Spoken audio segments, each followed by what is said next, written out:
Many thanks for the final time this year. The double duty guys going to make the quick change and join the NASCAR Nationwide Series drivers for the season finale. It's 300 miles today over this Homestead Miami track. It's a campaign that began 10 months ago, not too far north of here in Daytona Beach. Has crisscrossed the country from coast to coast and border to border.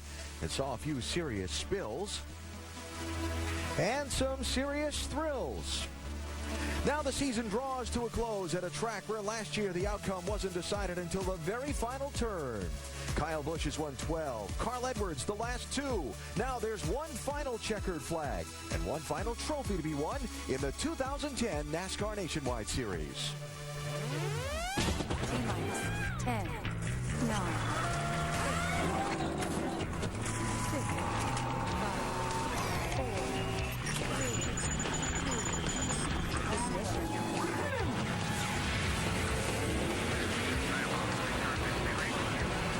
ESPN welcomes you to NASCAR Countdown in South Florida.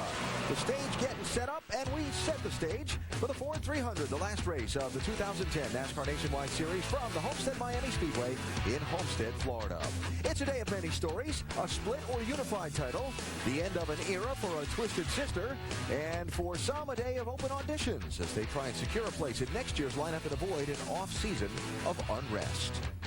Qualifying for this race was held 4.5 hours ago. Brad Keselowski, who's already locked up the Series Drivers' Championship, is looking to lock up another win. He was third fastest in his Penske Dodge, but it's no surprise who he's behind for the start. The Gibbs Toyotas claim the front row again, the 6th time they've done.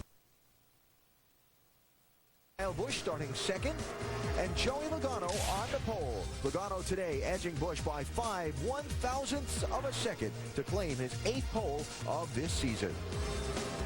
And check out the rest of the top 10 starters. Florida native Aric Almirola and Danica Patrick in the top 5, followed by 3 Cup stars and 2 more young rising stars of the sport. A really interesting looking front part of the grid to start this race. While some of the Cup guys finish up their debrief, let's head trackside. Dr. Jerry Punch is with Danica Patrick. Thank you very much, Alan. We talked about how steep the learning curve would be for Danica Patrick coming from the IZOD IndyCar Series and NASCAR Stock Car Racing. But today, Danica, a career best 5th place qualifying. What does that say about how far you've come and what might happen today? It was a nice qualifying for the last race. I know qualifying is where I feel like I've struggled the most, so to have a good run was as I said, it was a good relief. I think it's going to be good for the race, but I also don't know. I mean, we struggled in practice at times. We weren't extremely fast, but I think what we were good with was the long run. So the last 25, 30 laps, I really feel like that has been a strength. So, you know, if we can just stay up there through the first half of the run, I think that will be the most critical thing for the GoDaddy car. Hey, good luck to you. Thanks. Alan, her first ever top 5 start, maybe her first ever top 10 finish. Danica, the only, I guess what you'd call Nationwide Series only driver among the top 8 qualifiers. You know, we tried to talk the boss into setting up our show by the water in the infield and letting us do countdown in shorts and flip-flops. And they reminded us that nobody wants to see 4 grown men's bare legs. So we're hiding behind our desk inside the ESPN pit studio. Alan Bestwick with former champ Rusty Wallace, team owner Brad Daugherty, and champion crew chief Ray Avernham. The Drivers' Championship wrapped up a couple of weeks ago by Brad Keselowski, but still a lot of things at stake in this race. Oh, you got that right. And what comes to my mind, this is the last chance to shine for a lot of these drivers out there that haven't won races, guys. They want to get in victory lane. They want to show they can do something. There's a lot of guys that very, very close this year, but just haven't got it done. So get up there to the light one more time. We'll see what we can do. Yeah, and to play off that, there's also a lot of young men and women who are trying to find jobs for next year. They want to be able to go out with a bang, impress some car owners that may want to give these young people an opportunity, or even some of these old vets an opportunity to come race again next year. And equally as important, a lot of cars out there with blank quarter panels, some sponsor changing, still some want to raise that real estate, and there's no better way to get that real estate raised on your race car than go out and win in front of a huge crowd here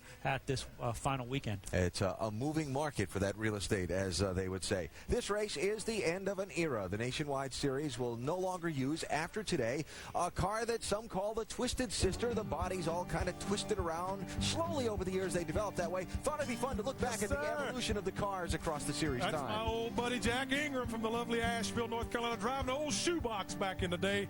Won the inaugural championship, and that race car did a great job. The Iron Man. That's from 1982. There's what one looked like in 92. Well, they got a little bit more aerodynamic looking right there versus that shoebox we just looked at, Brad. But they'll get sexier yet as they go on. Joe Nemechek, the closest championship ever. Here's a little more familiar-looking car now. Yeah, I don't know who started that, moving the tails around and roof down and started that whole twisted car thing, but they're getting away from that now. I think it was the guy that was talking that started all that.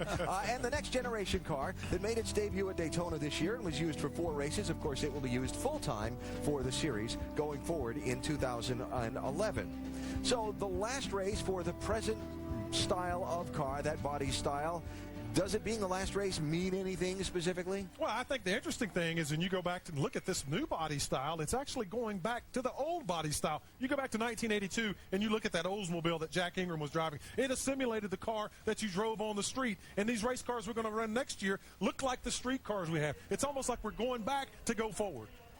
Let's look forward now look back as a way of looking forward. By looking at some of the top stories of the year in the Nationwide Series. What, in your opinion, is the top story of the year? Oh, in my mind, it had to be the boys have at it thing. And, boy, one of the best case examples I saw was a Gateway this year when Brad Keselowski and Carl Edwards got into the last lap. A big old crash. Everybody freaked out, including me. And I'm like, you got away with that? NASCAR didn't say anything? Hey, they said, get after it, man. You guys fix it yourself. For me, it's been Danica Patrick. I mean, she comes over from IndyCar, open wheel racing. She's one of the best female drivers in the world, and we wanted to see immediately what type of impact and success she would have in this series. She has struggled somewhat, but I admire her determination. She's got a great starting spot today, but it's been a huge story, the expectations behind Danica Patrick. Hey, great stories all, guys, but hey, let's not forget about the champion. Nobody saw that coming. Brad Keselowski and the strength of those Penske Dodges being together for the first year, coming up, putting together all those top 5s and wins, and winning this championship. I think that's a big story. Well, you mentioned Brad. Coming up, we will pay tribute to the new Nationwide Series champion. Brad's a young man who could certainly use the old Frank Sinatra song, My Way, to describe his season. We'll talk about it. Plus, Rookie of the Year, how it works, and the young men who could claim the title at day's end, both of who have had really interesting seasons in 2010. Those stories and more on the Guppy edition of NASCAR Countdown.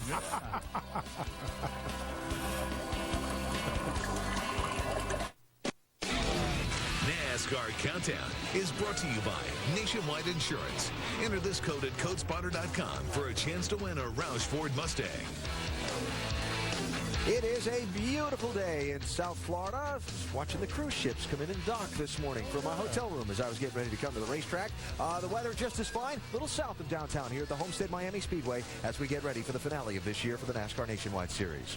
Well, Brad Keselowski locked up the Drivers' Championship 2 races ago at Texas, capping a brief 4-year rise from being known as the son of a successful racer to being a champion himself. He's a young man with a plan he stuck to, whether others liked it or not.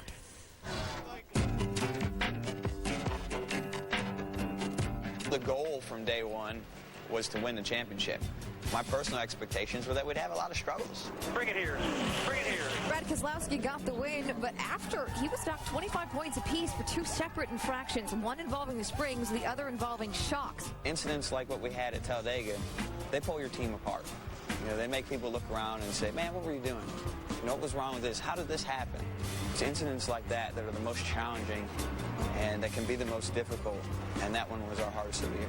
Keselowski challenging on the outside now. Brad Keselowski has been the man all night. Has done it his way. I think I'm setting a new template for what it's going to take to be a NASCAR driver. The template of being the next Jeff Gordon or Jimmy Johnson won't even get you through the door. You have to be aggressive. You're going to have to fight back. He's got an edge, and you want that edge, but he's not boastful. He puts the numbers on the board. Brad Keselowski will win for the 3rd time. His 4th win of the season. Going to get his 5th of the year. When I'm in that racing mindset, when I'm Brad the racer, not Brad the person, that I'm aggressive, a really energetic personality, sometimes outspoken. Brad Keselowski, driver of the Penske Racing Dodge. Kyle Busch is a But it's all because of what drives me to race. He got a bad rap at the beginning of the season that he was wrecking people. That wasn't the case. And they had some rough times with Carl. He spun out. Carl gets into Keselowski. I've not changed through adversity. A lot of people would let it consume them. But by not letting it consume me, I've been able to keep the level of performance, keep the level of focus that I've had throughout the year. And here comes Brad Keselowski. Brad Keselowski wins For the 6th time this season. You just got to have fast race cars. And throughout the 2010 season here at Penske Racing, I've had fast race cars. The speed was there, and I knew that if I just ran smart races, we could win the championship. Here comes your champion, Brad Keselowski. All the hard work paid off, and that's rewarding in so many levels. That feeling you get after winning a race or winning the championship, you just look at everybody else's eyes and see how happy they are. That quite honestly makes me more happy than the accomplishment does for myself. It's hard to give a billionaire something he can't buy. You know, it's just really cool to share that with him. Great line there. It's been quite the season for Brad Keselowski, a team that was pulled together pretty late in the game after his move to Penske Racing, scored 6 wins, and those 25 top 5 finishes equals a single-season record he could break today. He starts in 3rd position and is with Jamie Little.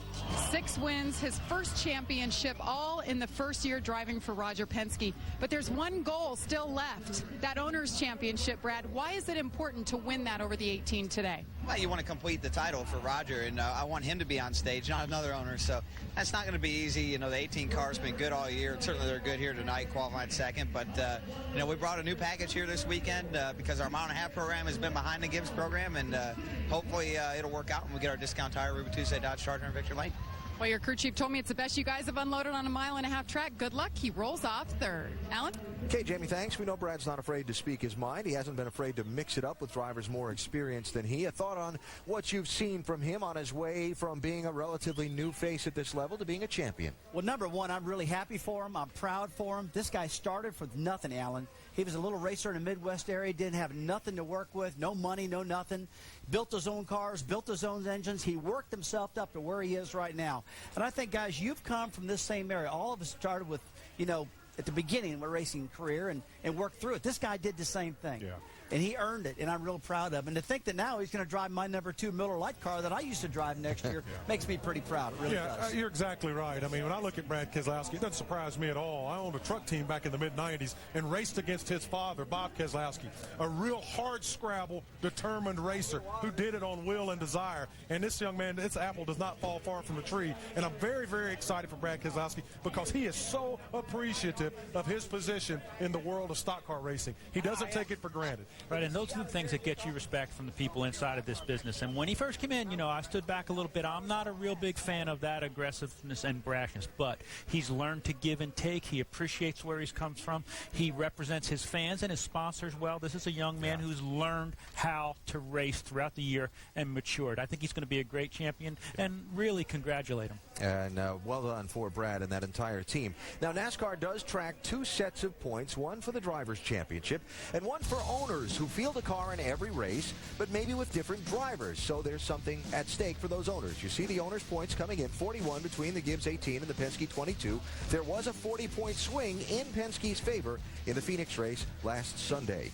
The owners and drivers' titles have been split 3 times in the past, 2003, 2007, 2008. Some like it, some don't like it. What are your thoughts on it? I don't like it. I think whoever wins the championship, it's the driver, owner, car, it's all one to me. I don't like the separation of the owner having a championship. To me, Roger Penske has won the championship, period, so I don't like it. It's going to be interesting to see whether Penske and Keselowski can turn the tide on the Gibbs 18 on this track today, the mile-and-a-half configuration where the Gibbs cars have been so strong. Also at stake, the Rookie of the Year award today. 2 drivers basically in the hunt for it. Ricky Stenhouse Jr. leading Brian Scott by 8 points entering the final race. Rookie of the Year determined by a driver's 16 best finishes, plus extra points for top 10 results, and points a panel of series officials and the defending series champ, Kyle Busch, vote to award. Let's hear from Stenhouse with Dave Burns. And it's been quite a year for Ricky. You know, after missing the race at Nashville and then essentially getting benched the next week, Ricky, you've come to this point. Could you have ever imagined? I didn't really think so.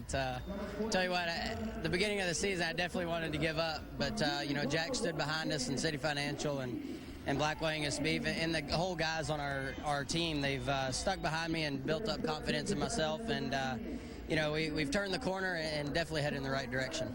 Well, he qualified 10 positions better than his closest rival, Brian Scott, and he leads him by 8 points going into today's race, Alan. All right, Dave, thanks. We'll keep an eye on the Ray Bestis Rookie of the Year fight throughout today. Still to come, Kyle Busch, a 12-time winner this season. He'll try for 13 and that split championship today at Homestead. Scenarios for that on the way. And Carl Edwards has won the last 2 straight Nationwide Series races. He goes for the season-ending three-peat. We'll hear from him as he goes treasure hunting on the track in South Florida. Do you know I can wade in 6 feet of water? Yeah.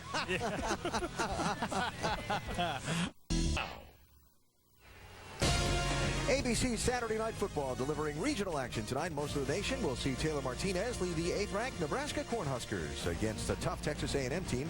Saturday Night Football presented by Southwest Airlines on ABC at 8 Eastern, 5 Pacific. Some of the nation will see Florida State, Maryland, or USC and Oregon State. Go to ESPN.com and search maps to see where you can find your game. The last 2 NASCAR Nationwide Series races this year have ended with the same driver holding the trophy. At Texas 2 weeks ago, Carl Edwards got the jump on Kyle Busch on a late restart and picked up the win, taking advantage of an open gate to put a little twist to his victory celebration. Then last Saturday at Phoenix, Edwards dominated, leading 3/4 of the race to score that trophy. He also won the Cup race the next day. So Carl Edwards going for 3 straight today in the Nationwide Series. Only 7 drivers have done that in series history. Well, it's not the last 2 in a row. He's been hot, period. He's 6 out of the...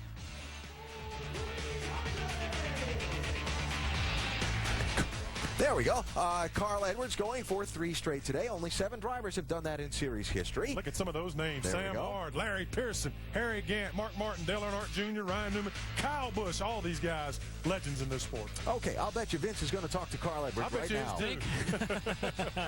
Vince? Well, Carl's not just won the last 2 in a row. He's been hot, period. He's 6 out of the last 9 in the top 5. What do you need to win a 3rd straight race here today?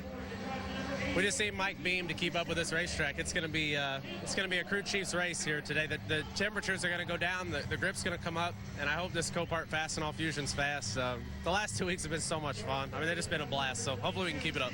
Carl Edwards, he's a former winner here as well. He'll roll off 8th today. Hey, Kyle, when I surveyed a couple of crew chiefs and drivers and asked them to describe this track, they used the word tricky a few times and highly technical. So help us out here. What is this track like?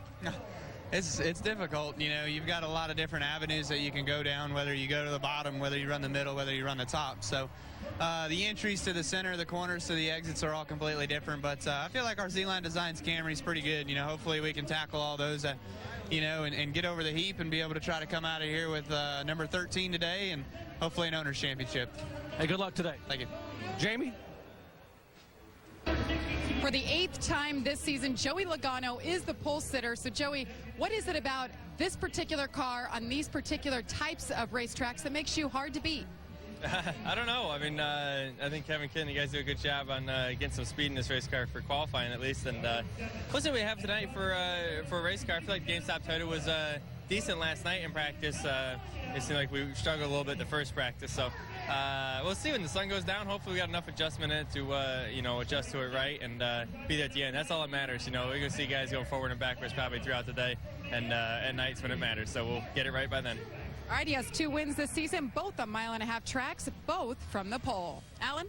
Okay, Jamie, thanks. Let's talk about that. The fact that the race is going to start in the afternoon sun and finish tonight under the lights. It means a lot of adjustments for crew chiefs to make on their pit stops during the day. For what to watch out for there, let's go to one of our champion crew chiefs, Tim Brewer, in the Craftsman Tech Garage. Tim?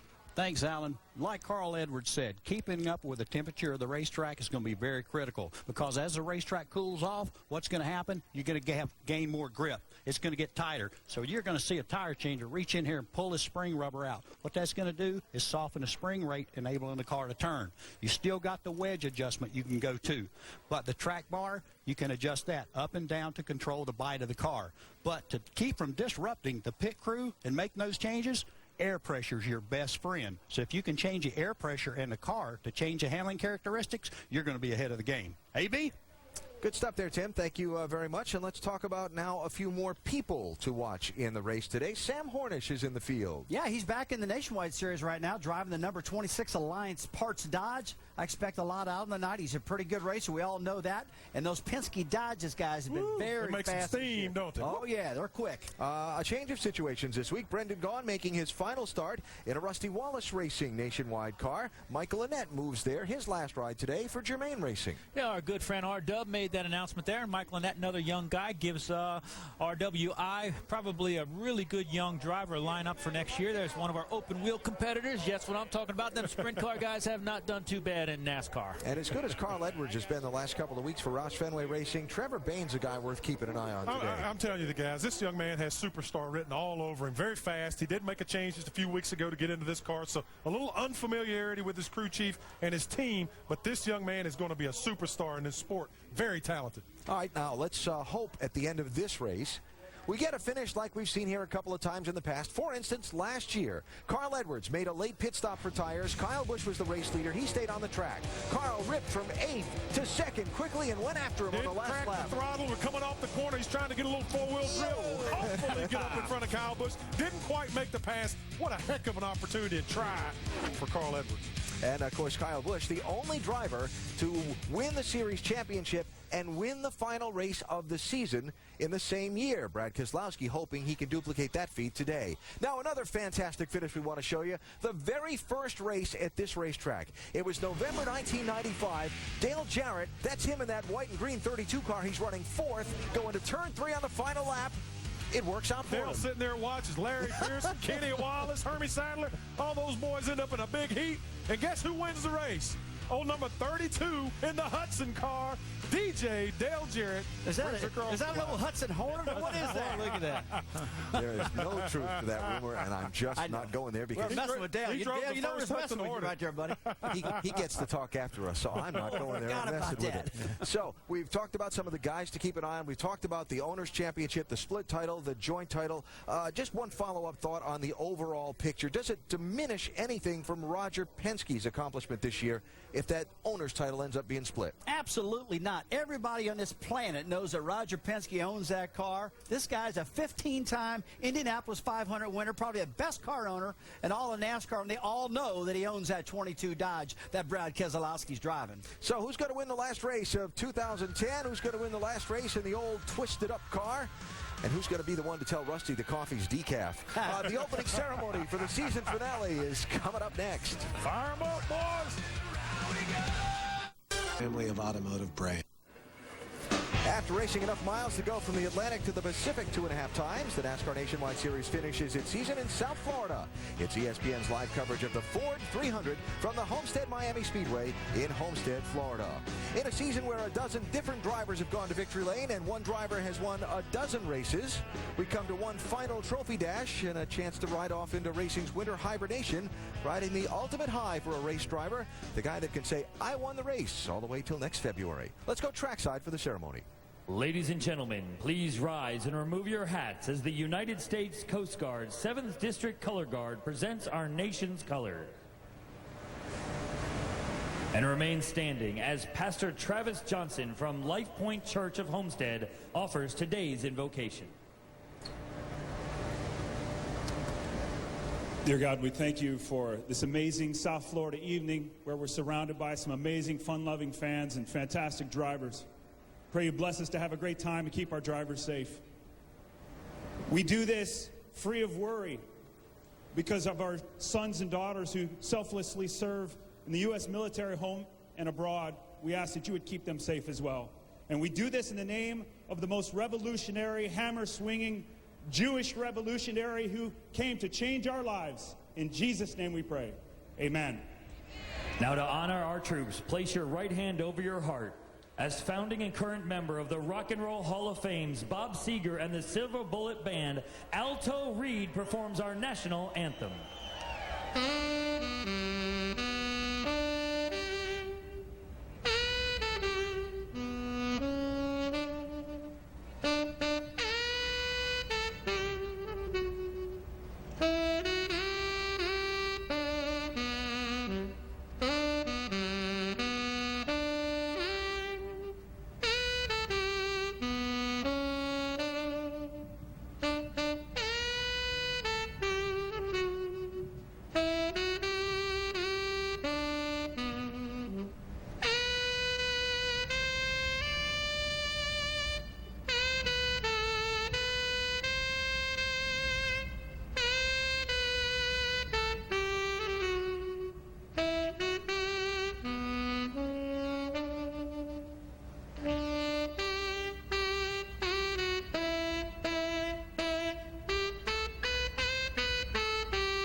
After those jets depart the area, the next loud noise you'll hear will be 43 NASCAR Nationwide Series engines roaring to life as we get set for the final race of the 2010 Nationwide Series season. The engines fire next. Ford 300 at Homestead, Miami is brought to you by the new 2011 Ford F-150, built Ford tough, and Nationwide Insurance. Enter this code at CodeSpotter.com for a chance to win a Roush Ford Mustang. Continues at 10 a.m. on ESPN. It's Ford Championship weekend at the Homestead Miami Speedway in South Florida, wrapping up the NASCAR season for 2010. The NASCAR Nationwide Series going 300 miles today, and a lot of interesting stories among the 43 starters in the field. With more of those from Pit Road, here's Dr. Jerry Punch. Thank you, Alan. You know, Danica Patrick qualified a career-best 5th today and has her sights set on her first ever top 10 finish in the NASCAR Nationwide Series. Crew Chief Tony Eury Jr. says she's come so far in just 12 races, particularly learning to change the lanes on the racetrack, be able to adjust the handling of her car. What is her weakness? Well, getting on and off pit road for green flag pit stops. She lost 11 seconds at Texas. He said that cannot happen today for her to have any shot at a top 10 finish. Jamie Little. Well, Doc, of all the drivers in the field tonight, the one with the most pressure and the most to lose is Kevin Harvick. Why? Well, he has his sights set on a Sprint Cup Series championship tomorrow. But as for today, his crew chief, Ernie Cope, told me this is the most relaxed he's seen Kevin Harvick. Harvick didn't even have to practice, and he came over and practiced both sessions. They say the car is good. They can't imagine a better way to gain momentum for tomorrow than a win tonight. Dave Burns? Jamie, Casey Kane makes his 8th and final start in the Great Clips Toyota for this season. The 7-time winner also qualified fastest for the Cup race tomorrow. While nothing technical transfers over, according to crew chief Stuart Cooper, the positive vibe has been amazing for this Nationwide Series run. They had a great final practice, and they hope they can take Casey back to victory lane for the first time since August of 2007. Vince Welch? Well, Joey Logano didn't run for the Drivers' Championship this season, but if he had, he just may have been the guy to beat. 24 races, an unbelievable average finish of 4.8.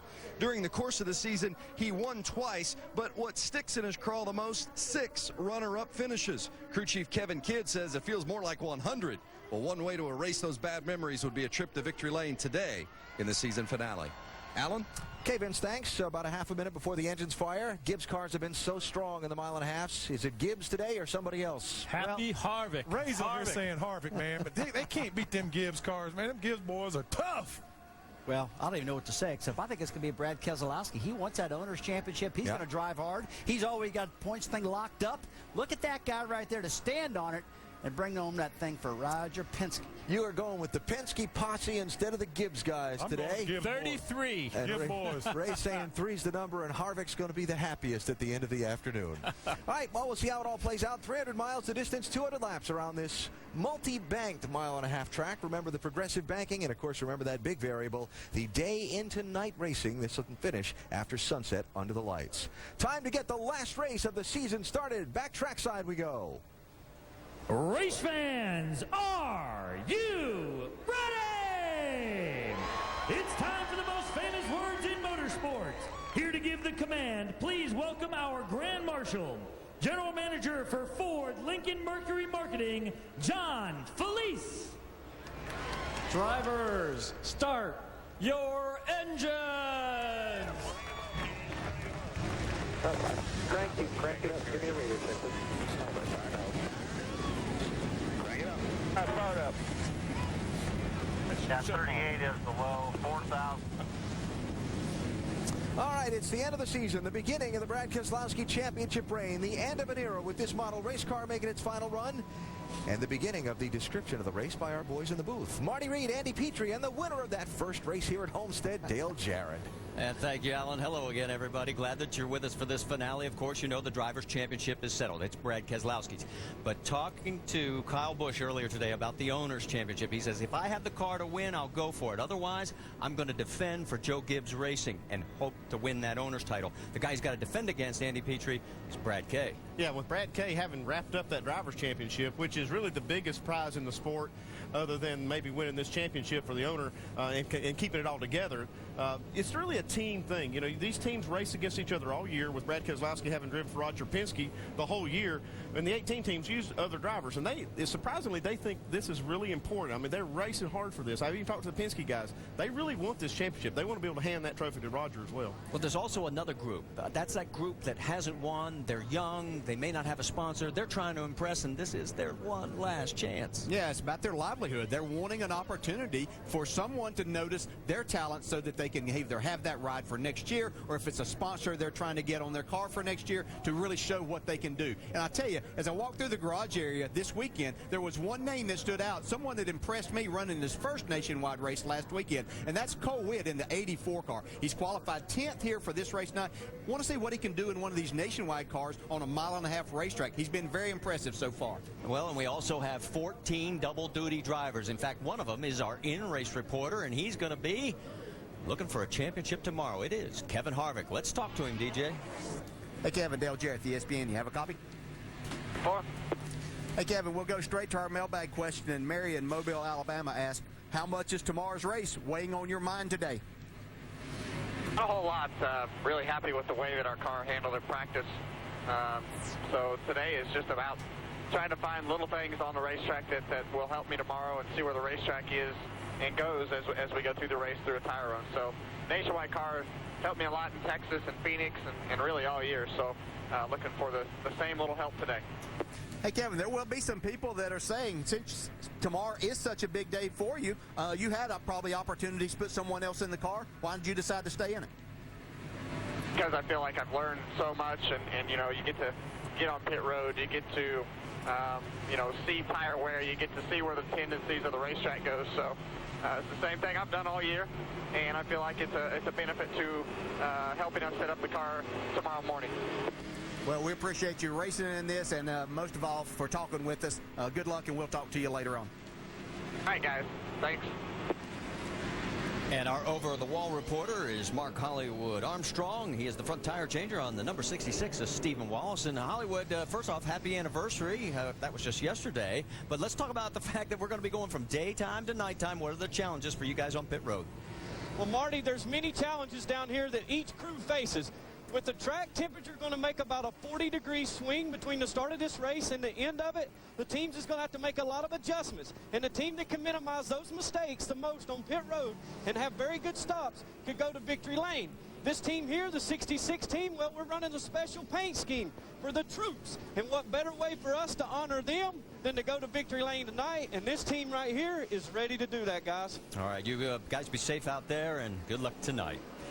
We've got our onboard cameras for you. We've got one with Danica Patrick, Jason Leffler, Justin Allgaier, Trevor Bayne, Kyle Busch. We've already talked to Kevin Harvick, Carl Edwards, and Stephen Wallace. And when we come back, we'll go green with the final race of 2010. Side-by-sides. 43 cars out on the track here at the mile-and-a-half Homestead Miami Speedway, and let's show you the starting grid across the top of your screen. Chase Mattioli is going to be the one car that's going to the rear. They had adjustments outside the impound area. 4 cars did not make the race, including Michael McDowell, Danny O'Quinn Jr., Tim Andrews, and Sean Case. Well, let's talk a little bit about Carl Edwards, because he can cap off the season with a 3rd straight win if he can pull it off here tonight in the Nationwide Series, and he likes his chances, guys.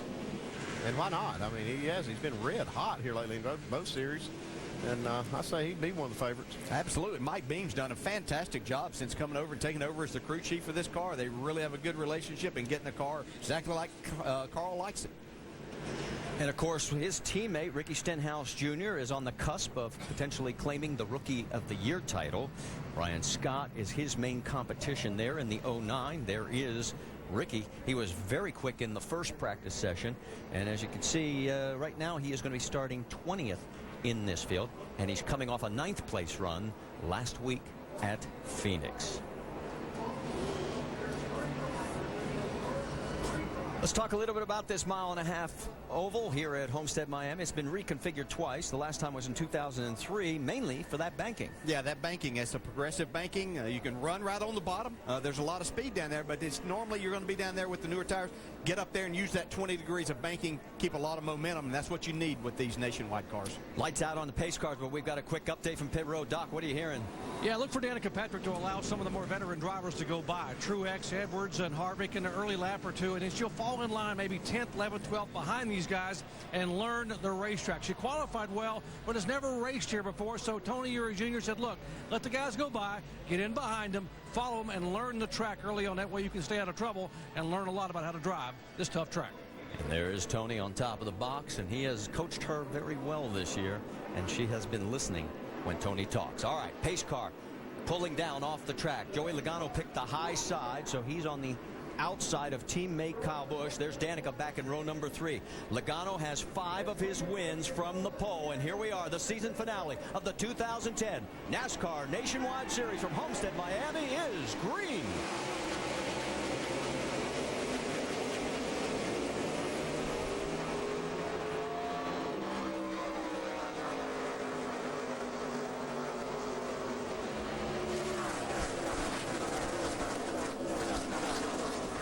We saw 3 wide further back. Battle for the race lead down the backstretch, and look at this as they head for 3. The Joe Gibbs teammates side by side. 3 wide further back in the field. There's Danica keeping that low line. Yeah, she's doing a nice job there. I was a little concerned. Sometimes just trying to get out of the way can be even more difficult. You have to be careful there. She's running a good pace here. Side by side with Kevin Harvick. And right behind them is that young rookie we were talking about, Cole Witt, in that 84. Yeah, I think he's got only one thing on his mind, and that's how much he can stay in the throttle. Cole takes the lower line now, trying to go underneath Danica. Here comes Harvick down to the low side as well, following Brad Keselowski. Now Harvick slides back up. That's Almirola in the 88. Yeah, and you'll see a little drafting effect on this racetrack. You have by far enough speed to make that work, so whenever somebody gets tucked up behind, they can push that car ahead. 3 wide coming out of 2. Carl Edwards in the middle there. Almirola on the outside, and Harvick pulls back in behind the 2 of them. On board with Kevin. Battle for the race lead. The 18 of Kyle Busch and Joey Logano going after each other. Here we come to complete lap number 3. And it will be Kyle Busch in front again. He has led officially at the stripe all 3 laps so far. Back in 3rd place, Martin Truex Jr. Keselowski, Edwards rounds out your top 5. You know, the one thing I've noticed is we watch Harvick going underneath Almirola. Danica isn't dropping back. She's hanging right there. Now, she's got a really good car. Watched her every lap of this race so far. Just doing a great job maintaining that momentum up against the wall. Yeah, she got a little bit high right there, and it looked like had to crack the throttle coming out of turn 4. That allowed some others to close up. Right behind her, the 26, Sam Hornish Jr. These two have history together, not only in the IndyCar Series, but all the way back to their go-karting days. Sam looks like he might have her cleared. Now she's trying to come back on the outside. Casey Kane right behind in the 38. Justin Allgaier in the 12. Yeah, she's doing a nice job right here. And I think that the experience she got at California running well with a good race car is really benefiting her here. Across the stripe, that 4-car pack still together. In the mix as well now, Paul Menard. Kane's gotten around Danica. Justin looking like he's going to try it on the low side. Talking to Allgaier earlier this weekend, he said the one thing he is really sad about leaving Penske Racing is his team. He's really bonded with that crew. Of course, he'll be going over to Turner Motorsports next year. You're on board with Justin as he tries to get around Danica. Now slides up behind her. It's a battle for 13th on the racetrack. Now Justin's got his hands full. Yeah, Jeremy Clements in that 0-4 qualified real well. Went out late, but he still qualified in the top 15. How about the battle for 8th? We talked about 2 young guys looking for a potential big night. Trevor Bayne, Cole Witt. Yeah, two guys that we could be talking about for some years to come in this series. I know they both have aspirations of going on to the Cup Series, but two young drivers with a lot of talent that could be talking about next year, hopefully, doing a lot of good things. Boy, the 12 and the 7 almost touched there. Allgaier does clear Danica now. Jeremy Clements also going underneath.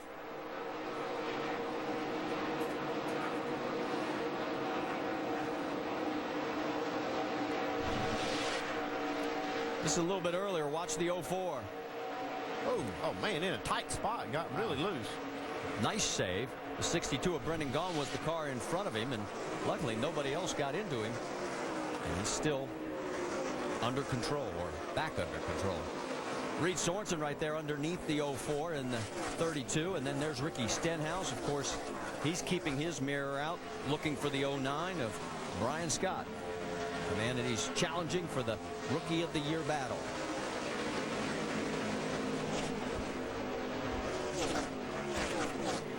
The 10 of Jason Leffler now clears around Danica Patrick. Here comes Sorensen with Stenhouse. Brendan Gaughan. Yeah, you just see all the different lines that make this such a great racetrack for these drivers to be able to race hard on. Battle for third right now as Carl Edwards has gotten closer to Martin Truex Jr. I think this is any surprise with what we've seen over Carl Edwards over certainly the last two races, and a lot more than that they've gotten this car where has a lot of speed in it and doesn't give up on the longer runs either. See that Carl has picked up the 4 spots since the start of the race. Biggest mover of the race has been Casey Kane. We've got 3 wide again, and it seems like Danica's a magnet right now for the 3 wide. On board from Danica's view. Whoa, and Clement gets loose again. Yeah, he's still loose. Oh, no, he's going around this time. Hang on to it, Jeremy. Through the infield grass. Can he keep it off the wall? No. Not too much damage. No. He was running 16th at the time. Our first caution comes out here on lap number 12.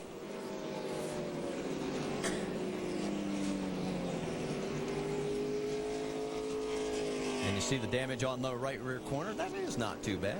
Come on, just a little bit.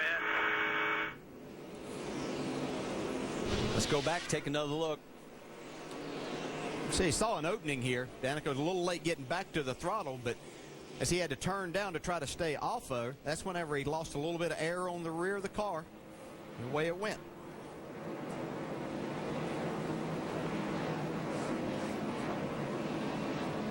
Give you a different angle.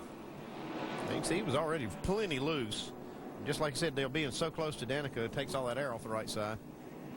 Well, he made the one nice save, unable to save it this time, and then just at the tail end, nudges it on the inside wall. So here we are as we've completed 11 laps, soon to be 12. With the tire limit, do you want to pit? Well, you want to try to stay out probably here because they haven't run that many laps. You'll see some cars at the back of the field come in as an opportunity to make some adjustments. I got a couple takers a little bit further back in the field. We'll step aside for a quick break. Be right back.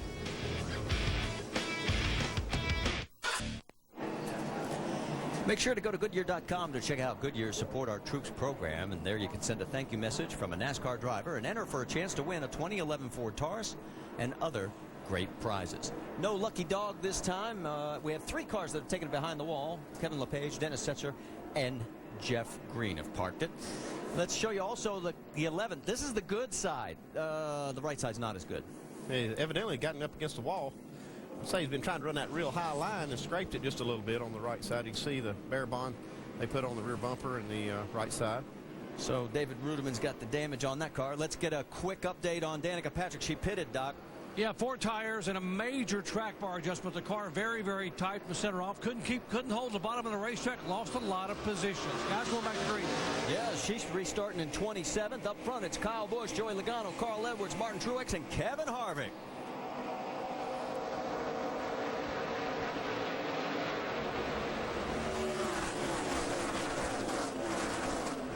Kyle Busch chose that high side to restart, but Joey Logano jumped out in front, but here comes Kyle. Kyle coming back. He has led every lap so far today. And it looks like he's going to lead this one as he pulls up in front of his teammate. Busch has now led in 28 of his 29 starts this year. And he now leads all 15 laps here tonight. Yeah, he might not get that same courtesy from somebody besides his teammate pulling up. I was thinking they have a lot of confidence in each other to be racing that close together, especially this early. You see a little bit further back, a bit of a logjam. Whoa, and Martin Truex realized he was going to probably pinch the 33. Could have been a mess. He gets out of the way quickly, loses a little momentum. See Kevin Harvick there up on the high side. Our pit studio is not the only ones that thought that he had a good chance to win this. A lot of people in the garage area were pointing to Kevin Harvick having a very good race car here. And now Harvick running in that 4th position, Edwards 3rd. You can see Keselowski and Martin Truex right behind. I thought it was interesting. Harvick said there getting started that running this race really helps him to figure out which way the track's going to go and how the groove's going to move around, and that is really an advantage for him when it comes to the Cup race. Good battle going on there. Look at Ricky Stenhouse. Is he going to try and kick the field goal between the 12 and the 26? Bad idea. No, yeah, they're closing those poles. A lot of close action. That's Menard down low now. And, of course, the 10 is Jason Leffler.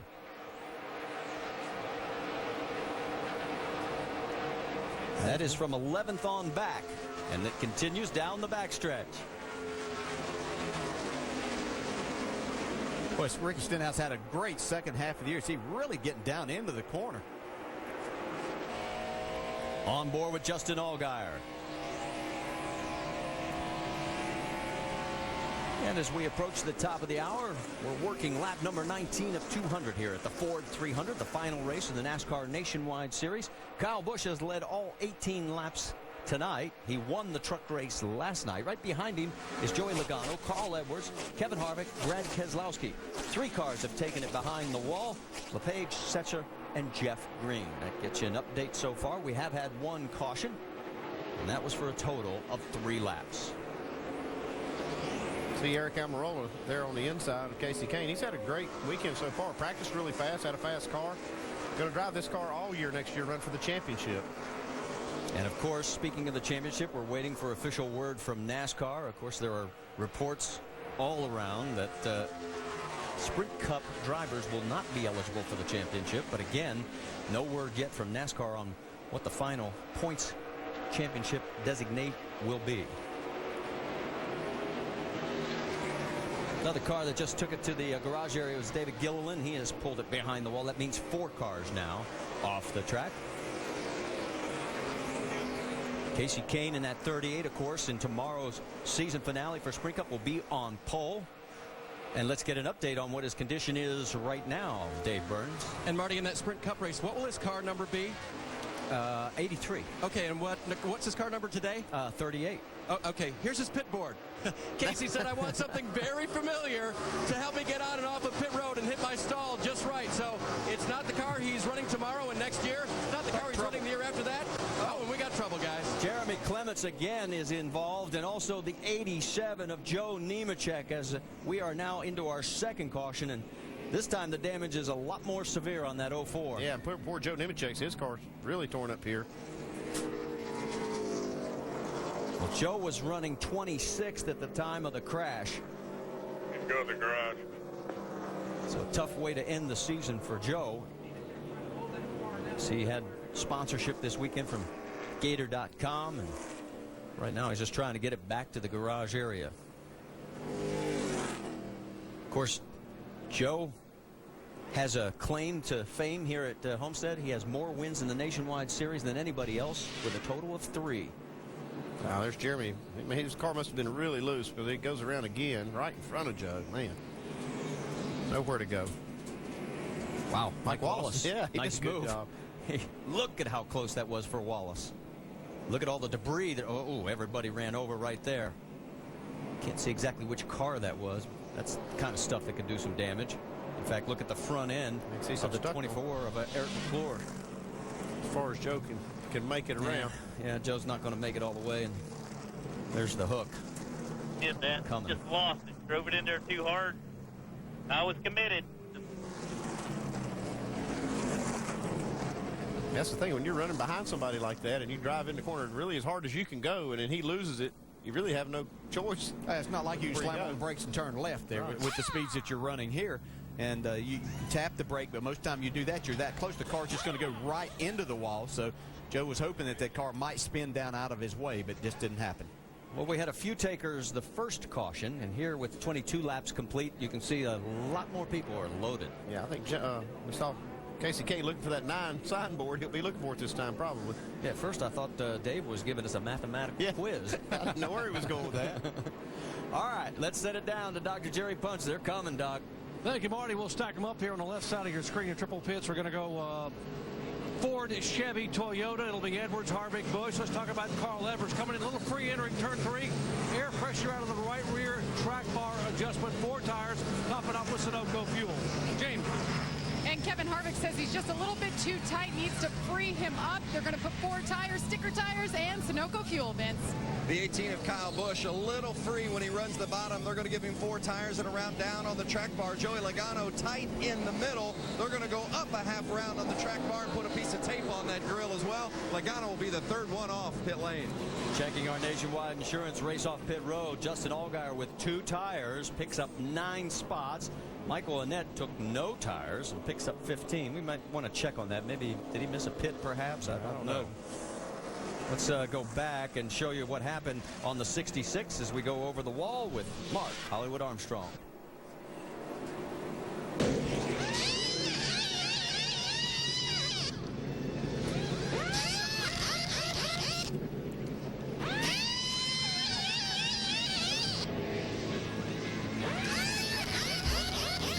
Come on, baby. Let's go now. That's what's Just that fast.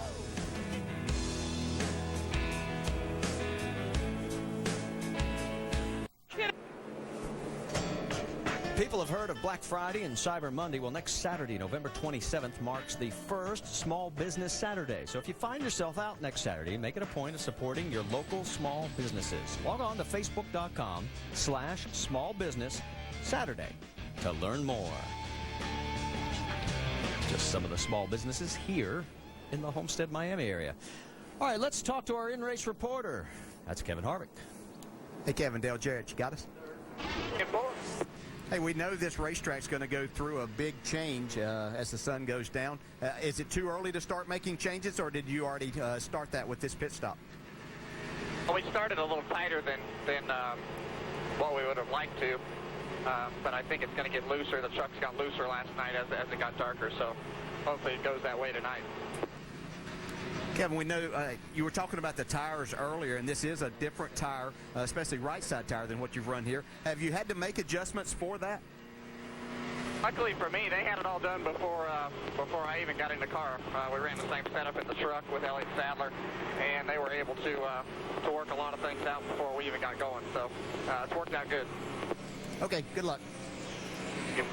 All right, let's reset this for you now as Mike Wallace and Kenny Wallace have just pulled into pit road. They were going to be 2nd and 3rd on this restart, and if they wanted Danica Patrick out of the way, they didn't get the plan right, because Danica, remember, she pitted back on lap 12. Well, she is now the race leader, the first lap she's ever led in the Nationwide Series here on lap number 27. And as we drop a little bit further back, Michael Annett took fuel only. And Dave, what's the story there? Well, a great story for Michael. I asked him about the beginning of the day why he qualified so poorly, and he gave me the old Harvick defense. Have you been watching? We've qualified poorly all year. But I said, this is worse than normal. He said, I agree with that. Said, we plan to come forward, and they pitted on the first caution flag, took 4 tires then, so now it was just a matter of adding fuel. Track position, Marty. Yeah, he started 35th, and he's going to be running the 62 that Brendan Gaughan's in next year with Rusty Wallace Racing. That news just breaking this week. Brendan is going to the Truck Series with Germain Racing. Yeah, I was going to tell him Rusty's got plenty of money, so put all the tires on he wants next year. He can just I think, was that the payback for Countdown? Yeah, I heard him talking about how I won that first race here. Let's reset it for you. Danica Patrick, your race leader. She's going to take the low line. Justin Allgaier, Kyle Busch, Joey Logano, Kevin Harvick, Carl Edwards. That is your top 6. And they hit the first line. Danica's on the throttle, so is Justin, and we're green. She did a nice job on that restart there, because very easy on this racetrack with used tires to spin the tires on that, but she did a nice job. She's hugging low, and Kyle Busch goes blowing past her. Almost got her loose. She's hanging on to it, losing ground fast. Justin Allgaier's taking over the race lead right now with Logano, Harvick, Kyle Busch side by side with Carl.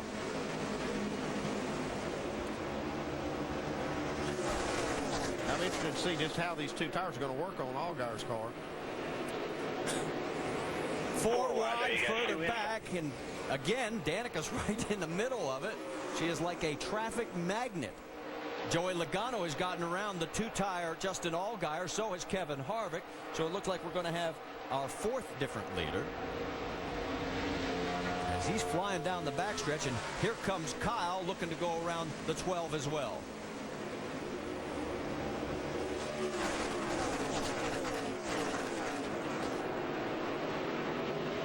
Kyle clears, and Justin Allgaier has faded back to fourth now.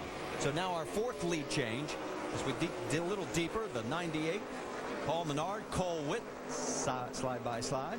Cole brushes the wall, perhaps. Well, got more trouble on the back Big trouble. Yeah. Eric Almirola, the 38 of Casey Kane. Carl Edwards involved. And look out, he's still in the middle of the track. Carl's hopes of winning 3 in a row are in serious jeopardy. Yeah, this all started developing when Justin Allgaier started getting a little bit loose off of 2. At Eric Almirola, he was right up next to him. Eric's got some heavy damage to the front of his car, and that's the worst. Kane, man, going all to pieces here. Tomorrow's pole sitter is he's about to have another wreck. Trying to get back to pit road, but I don't know if he's going to make it. Hey, Cole, I can't see anything. Well, 10-4, I can't see you. I'm watching you on TV. All three are running in the top 6 when this happened here. So right here you see Eric Almirola gets a good run up off the corner, and he comes right up behind Justin, who's already loose. Looks like he may have helped him around.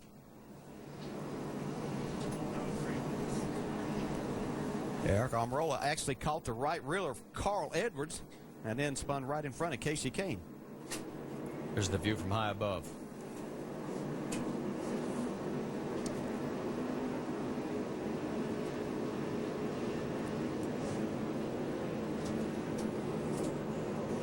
Danica Patrick does a good job to miss a lot of other cars too, to miss Carl Edwards.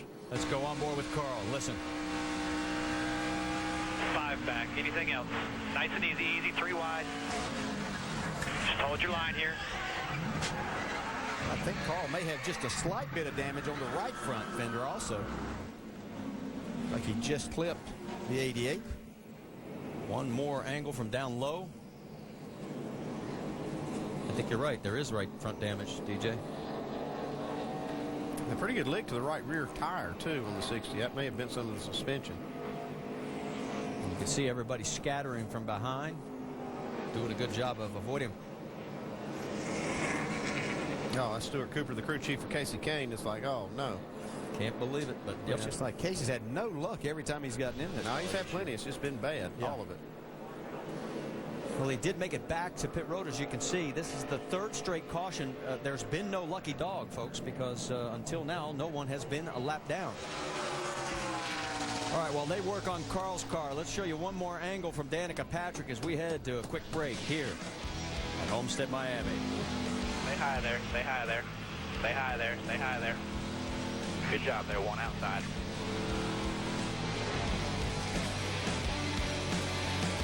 Our blood of Bray. This week, ESPN's Monday Night Football, a battle of AFC West rivals. Kyle Orton leads the Denver Broncos into San Diego for a mix-up with Phillip Rivers and the Chargers. It's the Broncos-Chargers. ESPN's Monday Night Football, that's at 8:30 Eastern. And the coverage begins at 7 Eastern with Monday Night Countdown, and that is served up by Applebee's. Back here under our 3rd caution, and they are still working on pit road on several cars, including Carl Edwards. As you can see, the bearer bond going on. Damage on the right side. Let's show you what happened. There's the damage to Eric Almirola. The 3rd car in this is Casey Kane. He got the worst of it. Yeah, it looked to me like, Almirola just didn't give him much room, but Like 12 is already pretty loose. Now, I think those 2 tires probably had something to do with that. But there's one thing we also have to remember. Let's go back to just 1 week ago. Remember, at the late stages of the race at Phoenix, the 12 and 88 had a disagreement as to how rough they wanted to play it, and at the end of the race, So maybe they're carrying this thing on from last week. And I'm just wondering, was some of that still a continuation? Well, looks like it might be. Well, Casey Kane is out of the car, and Dave Burns has caught up with him. Well, add wrong place, wrong time to the list of little things that have gone wrong for Casey in this 38 car this year. You've watched the replays now, and I guess you saw the ones from last week, too. You kind of got in the middle of somebody else's fight. Yeah, it looked like it. That replay there, it looks like Allgaier just lost it to me. I've been in a couple of his wrecks this year on as far as the nationwide side goes, and I had passed the 99 on entry, then I was passing the 22, and I was on the inside, so I went left. I wish I would have went right. I probably could have missed it. It was just bad decision, or the track was kind of blocked up. But our Great Clips car was fast, and I think we were going forward. It was just kind of discouraging that our race is over. Yeah, they were making up spots before that, Marty. Well, this will be the 12th DNF for the 38 car, and 7 of those because of crashes.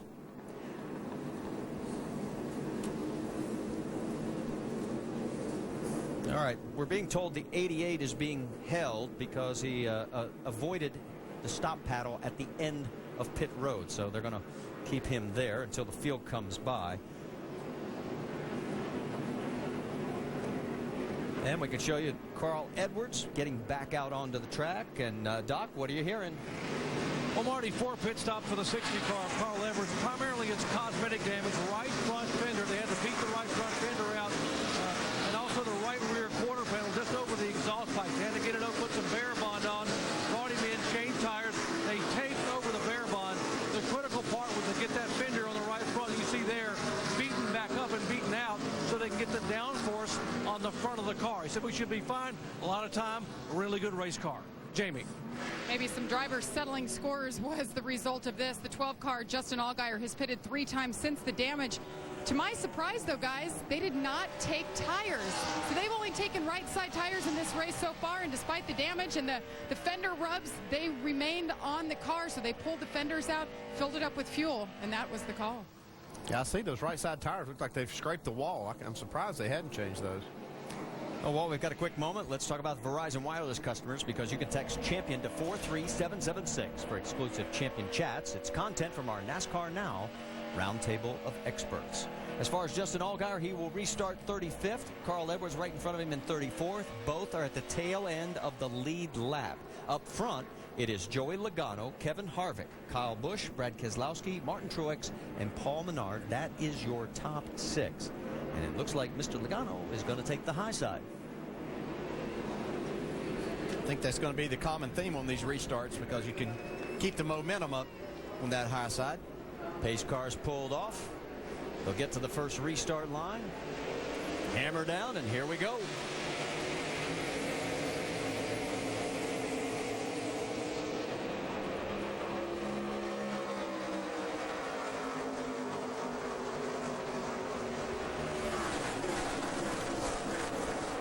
Harvick giving it a good run down in that low line. He's got Kyle Busch right behind him.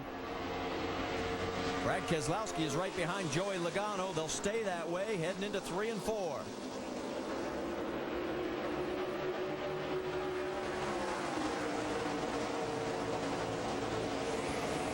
Logano will be officially credited with leading the lap. Kyle Busch has led the most so far, 23. I'm impressed with the motor in that 33 to be able to stay right even with Logano on the straightaway coming off that low side. Kevin all alone out there right now, trying to get underneath Brad Keselowski. Keselowski trying to do all he can to win that owner's championship. The battle's between that 22 and the 18. The 18 has a 41-point lead coming into today's race. Wow, that was close.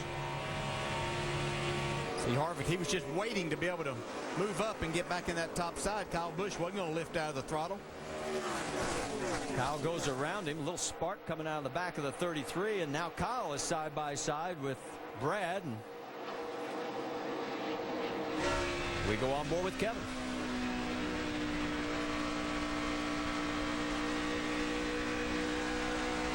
Think Brad's going to give it to him? No. That doesn't look like it, does it? No, this is, like you mentioned, Look at this. There it is. Yeah, little nudge there saying, I'm here. Just a reminder. Yeah, Brad was wanting to make sure that he got on Kyle's quarter panel entering. Kyle wasn't going to turn the steering wheel. Kyle clears him. him. Had to there, yeah. Gave him a little wave saying thank you. And it was a multi-finger wave. Yeah, look at Kyle dive off into turn 3. As soon as he got past Brad, he's setting sail for his teammate, Joey Logano. And here they are, 1-2 again.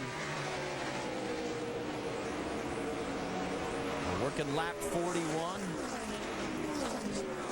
Update you while you're watching this great battle up front. Carl Edwards, since the restart, has picked up 12 spots already. He has moved up to the 18th position. The top 4 are in your screen doing battle. Right side, here comes Carl into view. Edwards' next target is David Rudiman. Caution's out. Caution out, 4th time. Nothing I can see in any of the 4 corners. We're waiting on word from NASCAR. That's Eric Almirola. He got back out 1 lap down. Looks like he may have hit the wall again. Not sure. Now, looks like, yeah, Eric McClure. Eric McClure scraped the wall and has the flat. Don't know which came first. Yeah.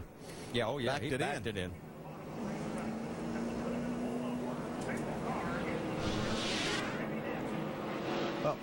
Oh, see why he had a left rear down and into the wall now. Something happened to the 88.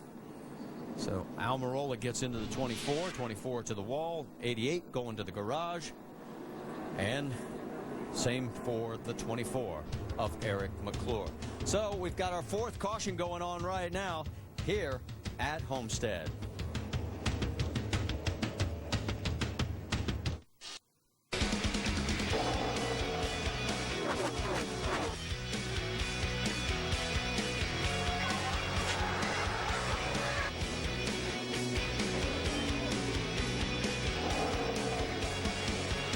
It has been an eventful 43 laps so far. 4 cautions, no lucky dogs in any of the 4.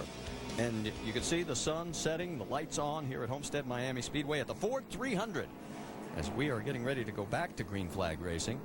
And there's been a couple of guys that have really been moving to the front. We've talked a lot about the guys up front because they've been putting on a great show for us. You see there, Joey Logano, our race leader, Kyle Busch, Brad Keselowski, Kevin Harvick, Paul Menard. But then, drop back just a little bit further, you'll find Trevor Baynes moved up to 6th. Then Brian Scott in the Rookie of the Year battle in that 09 coming into your screen right there. And right behind him, Stephen Wallace. Now, Scott's moved up 23 positions since the start. And Stephen Wallace has moved up 17. And there they are, 7th and 8th. And Ricky Stenhouse, the other Rookie of the Year contender, right behind him. We got some great battles Well, here. we talked earlier as we came on today about these young guys needing to make a statement, get noticed here for different reasons, and they're doing it. First 11 laps of the race were green. That's been the longest green flag stretch that we've had so far, the 44 we've completed. He said there wasn't any lucky dogs. There's been quite a few unlucky ones. Yeah. Yeah, right now, we've got 9 cars behind the wall. 3 have been listed as out, LePage, Setzer, and Jeff Green. Let's listen in on the 22 radio. 18 wants you to play nice. He doesn't like the way you're playing with him tonight, so leave that up to you. Do what you want. Tell him I don't like him either. Deal with it. Kind of what I figured, but just passing a message along. Well, guys, the 22 of Brad Keselowski there, good radio between what's happening on track between he and Kyle Busch. No love lost between those two for sure. And their crew chiefs actually had a little powwow just a few moments ago. Jason Ratcliffe came down off the box of the 18 and went over and spoke with Paul Wolf, the crew chief of the 22. And I asked Jason afterwards what was said in the conversation. He said, we just want to make sure everybody plays fair. So they're trying to be real nice here on the pit boxes tonight. We'll see how it plays out on the track. Typical Brad, though. Tell him to deal with it. Yeah, I'm not sure their message is going to get to the true drivers, though. Well, and Brad's looking to break a record of his own. He's looking for his 26th straight top 5 finish. He's going to restart 3rd behind Joey Logano and Kyle Busch. Harvick is 4th, Menard 5th. And you can see our race leader, Logano, has taken the high side again. Pace car has pulled down as we get ready to go back to green flag racing.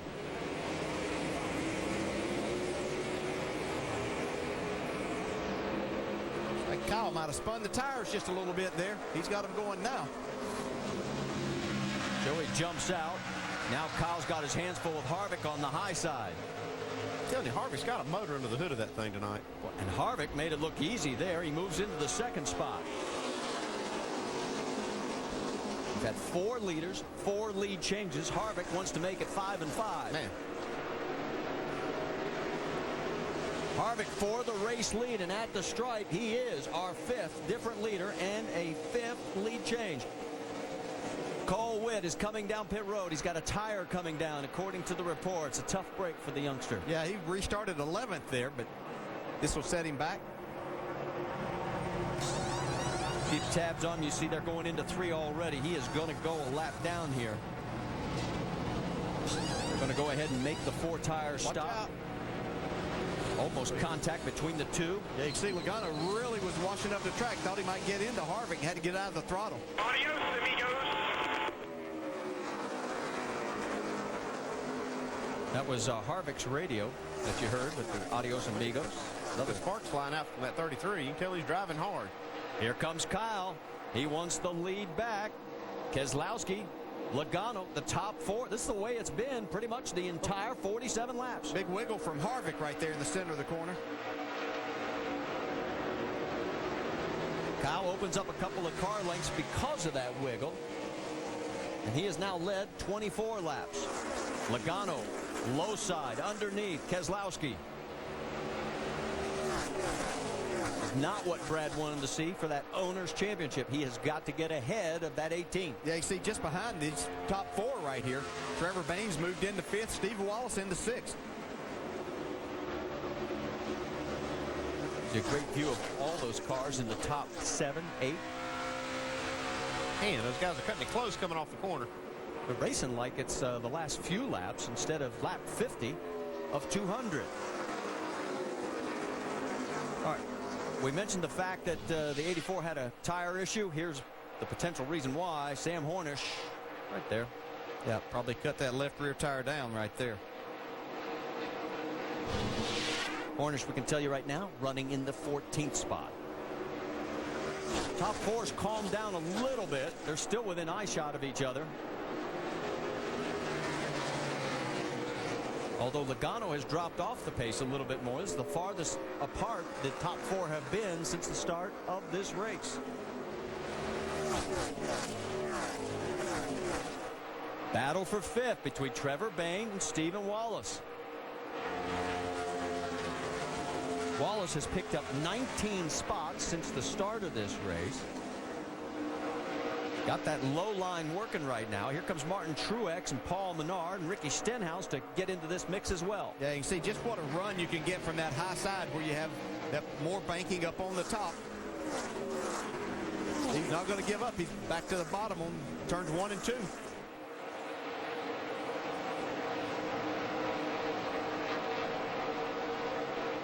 Bayne now ahead of Wallace, and here comes Truex. Stenhouse going underneath the 98, trying to pick up that spot. And as we come back to the race leader, there is Kyle Busch. Won the Truck Series race last night. It was a thriller. He's trying to go 2 for 2. On. Welcome back to the NASCAR Nationwide Series. That's Ford 300 at Homestead, Miami. And make sure to go to NASCAR.com for all your latest NASCAR information. Our biggest lead of the night for Kyle Busch, or anyone else for that matter, 0.8 of a second over second place, Kevin Harvick. This has been our longest green flag run, all of 12 laps and counting. There you see the gap to Harvick. A little bit further back is Brad Keselowski, who's in that owner's battle with the 18, and he needs to get ahead and pick up a lot more spots. He needs really to have the 18 have some trouble. But that sums up the top 3. But why don't we go up to speed? Brought to you by Jack Daniels. And we'll start it off with 4th place. And Vince, it's all yours.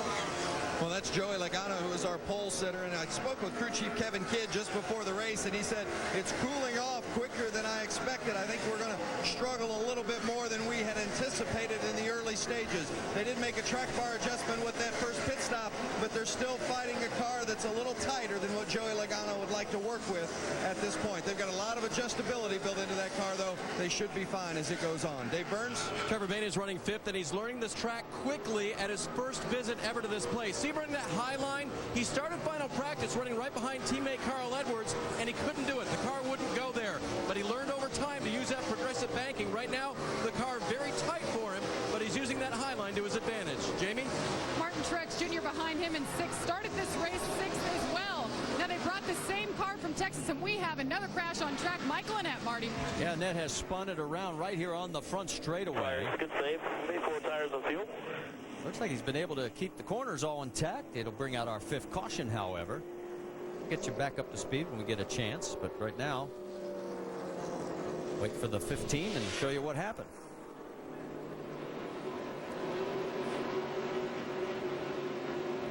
David Starr misses him. I think he just lost it. Did a good job, though, not to hit anything.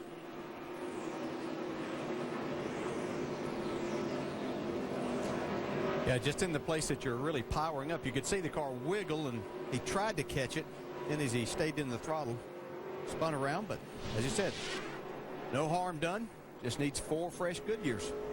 Our longest green flag stretch, 15 laps. And the good news is for Cole Witt. Remember we told you he went a lap down? But he's the only car a lap down. So he's going to get the lucky dog and get back on the lead lap. That'll give us 34 cars on the lead lap. 9 cars are either behind the wall or out of this race right now.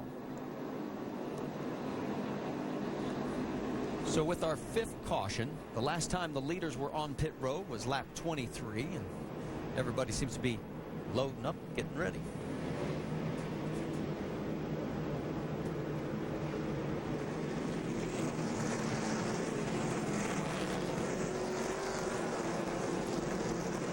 Here come the leaders.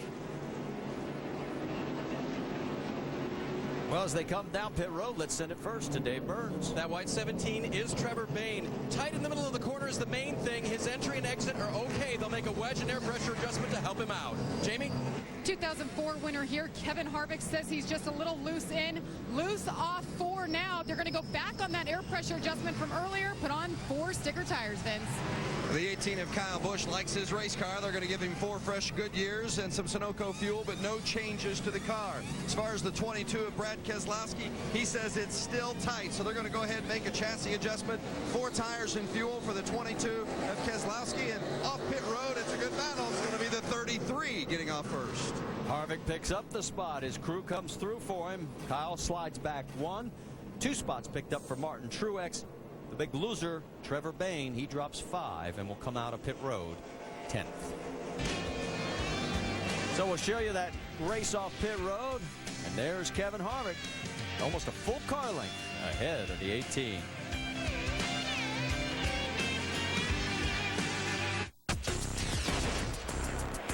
And we sure expect it to be an exciting and intense afternoon in the Ford 400 tomorrow. Today, the NASCAR Nationwide Series season-ending race, just a little past a quarter distance through, and Kevin Harvick is a factor in this one as well.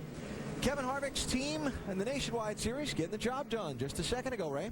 Yeah, they are, and it's actually his old Cup team from the Cup Series. I think this joint venture between he and Richard Childress is really stepping that up. But you can see, you know, we're looking for big competition tomorrow, but we got big competition tonight on pit road. Lots of spots being gained and lost right here. Trevor Bayne's team struggling on that pit stop, obviously, with all kind of problems on the 17 car. Yeah, I mean, it's a Cup crew versus, you know, guys who are, as you see, he's got a little bit of everyone, kind of a group thrown together there trying to crew this car. So a little bit slower, and it cost him several positions, obviously, on the racetrack. But he's got a really good race car. Doing a great job for a young man who's never seen this racetrack before. It's absolutely outstanding to see. Yeah, been running up in the top 5 the whole time, so Bayne is doing a real good job. You know, guys, back to Kevin Harvick just a second. I'm generally concerned about risk versus reward with him out here competing tonight with a big stake tomorrow. But I do like him getting extra time on the racetrack, understanding the groove, seeing this track really widen out. I think it might give him a little bit of advantage tomorrow afternoon going for that championship.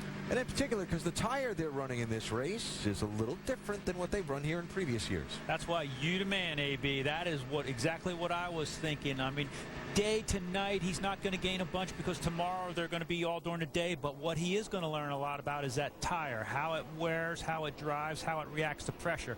Could help him just a little bit coming from the back tomorrow. So Harvick going to be up on the front row for this restart as we get set to go back racing from the 5th caution of the race. We go upstairs to Marty, VJ, and Andy. Gentlemen, what do you think? What we have also is a man who stayed out. Brad Keselowski is shown as the race leader. And it'll be Kevin Harvick right alongside. Then right behind him, Kyle Busch, Joey Logano, Martin Truex Jr., and Brad Keselowski. Carl Edwards took advantage of the extra time, came back in and managed to put some more bearer bond. He is going to restart back in 32nd position. Keep an eye on him. Remember, the last time he did this, he went from 34th and picked up about 12 spots in 3 laps. Pace car pulls off. Here we go. Green flag's in the air again. Look at Kyle Busch. Goes all the way down on the apron. Keselowski gets out of the way, stays on the high side.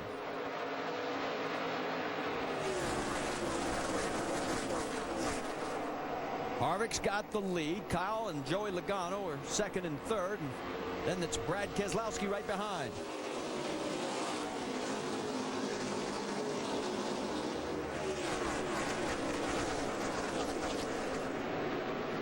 See a lot more sparks starting to fly out of these cars. They make a little more speed, Andy, a little more downforce. Yeah, the more speed they make, the more they travel when they hit the banking, and you'll see those sparks flying.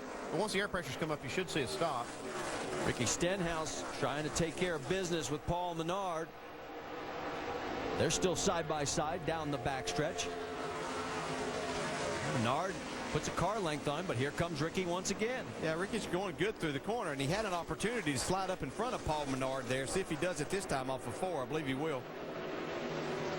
Does finally clear him right in front of him. That is Stephen Wallace. Wallace had gotten all the way up and finds himself now in the 6th position.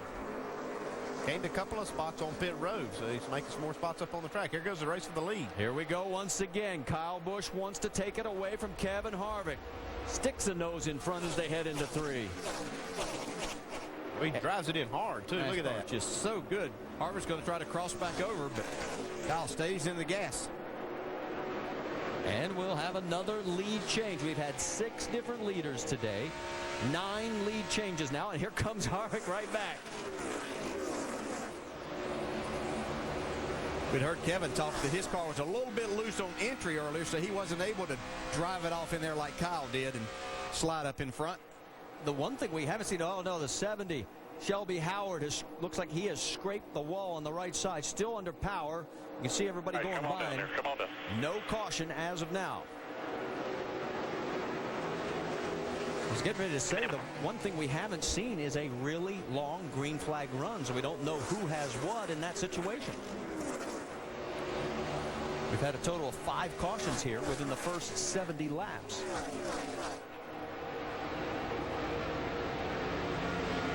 Get the whole top 10 in your screen as they come down. They're a little bit further back. Stephen Wallace is under attack now from Paul Menard and Jason Leffler.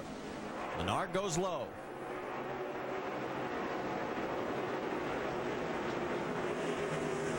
And he clears him. Yeah, Paul's able to make that bottom side work, and especially on fresher tires, you can get down there and run a few laps. So from 6th, all of a sudden now he's passed again. So Stephen Wallace has been bumped back to the 9th position, courtesy of Menard and Jason Leffler.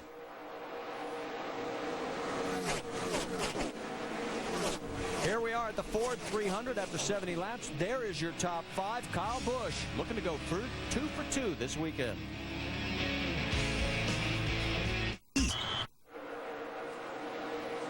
Back here at Homestead Miami Speedway, the Ford 300, 76 of the 200 laps complete. We've had a total of 6 different leaders, and right now Kyle Busch has opened up the biggest lead of the night. The first time it's been over 1 second. He leads Harvick, and then Brad Keselowski, Joey Logano, Ricky Stenhouse Jr.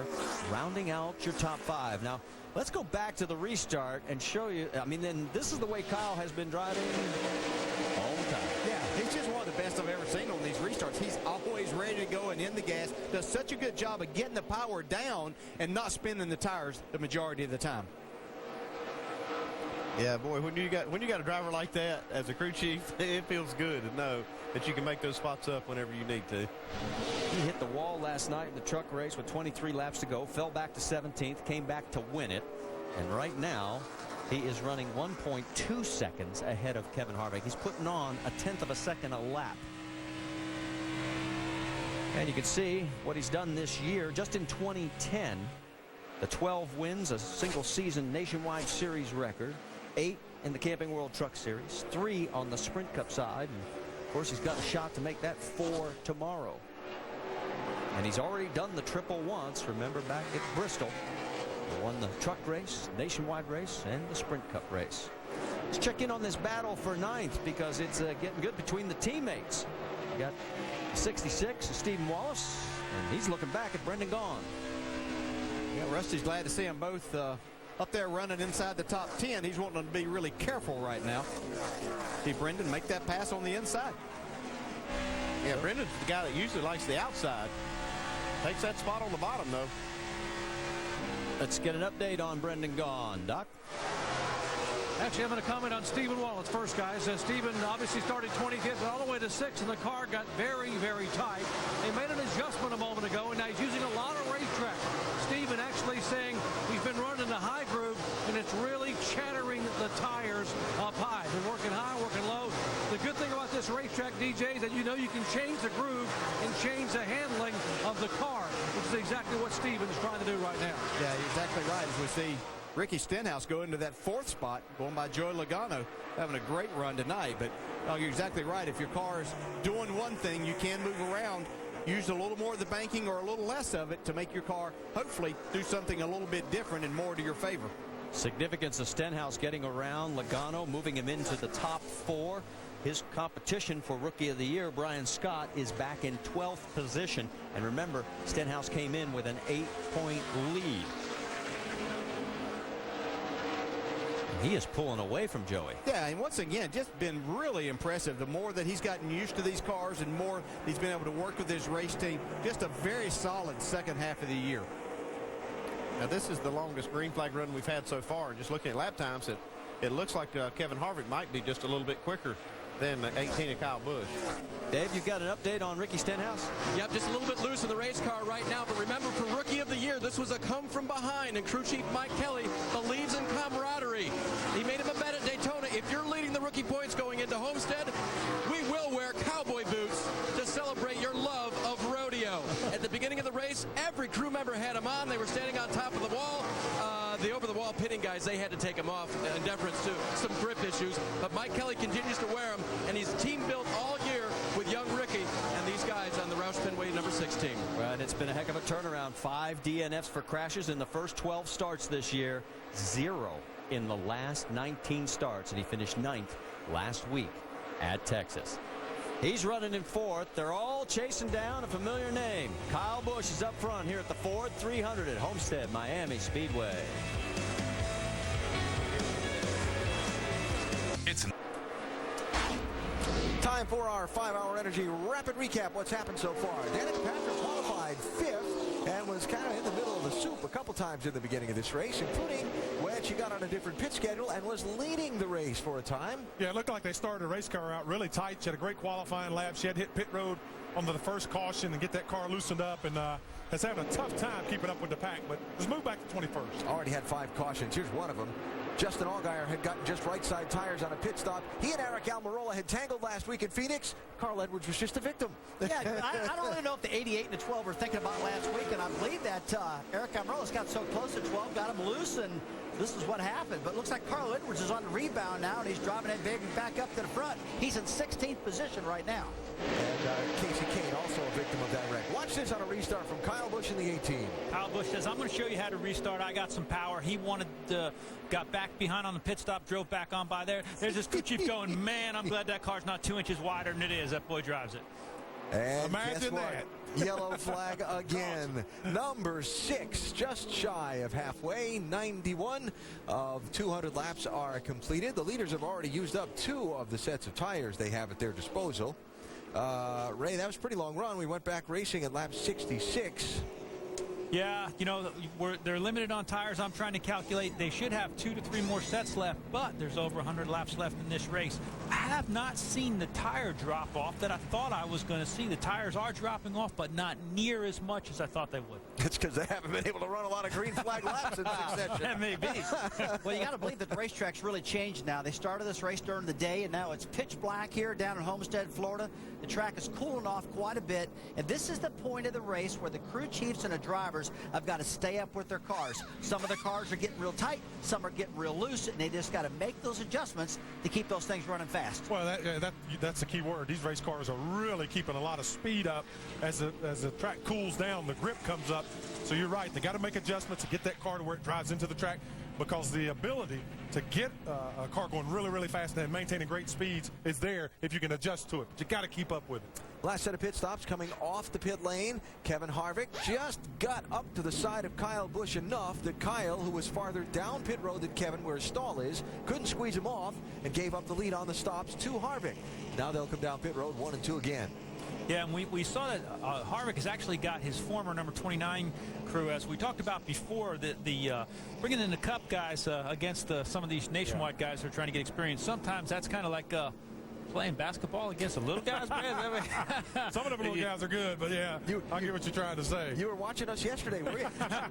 Here come the leaders down pit road. It'll be lap 93. David, you're first. And Alan, they weren't sure if they wanted to come down pit road for Ricky Stenhouse, but come if they come was the call. It'll be 4 fresh tires for a car that's loose on the entry, tight in the middle, loose with a snap off the corner. Wedge adjustment as well, Jamie. And last stop, Kevin Harvick wanted help with staggers, so they put the rear tires on the front, fronts on the rear. It didn't help. They're going back to the original plan. Air pressure adjustment this time. He's a little tight, Vince. Well, Kyle Busch also feels like his car is a little too snug. They're going to make an air pressure adjustment with 4 fresh tires. The 22 of Brad Keselowski says he just needs overall grip. 4 tires and an air pressure adjustment for the 22 of Keselowski. A little strategy switcheroo there for the 6 team. And Stenhouse's team with our Nationwide Insurance Race Off pit road going with fuel only. Well, he might be saving some tires. He might save some tires here towards the end of the race. Still, I think it's the cowboy boots. Looking to see if they can wrestle up a win later on today here at Homestead with a strategy.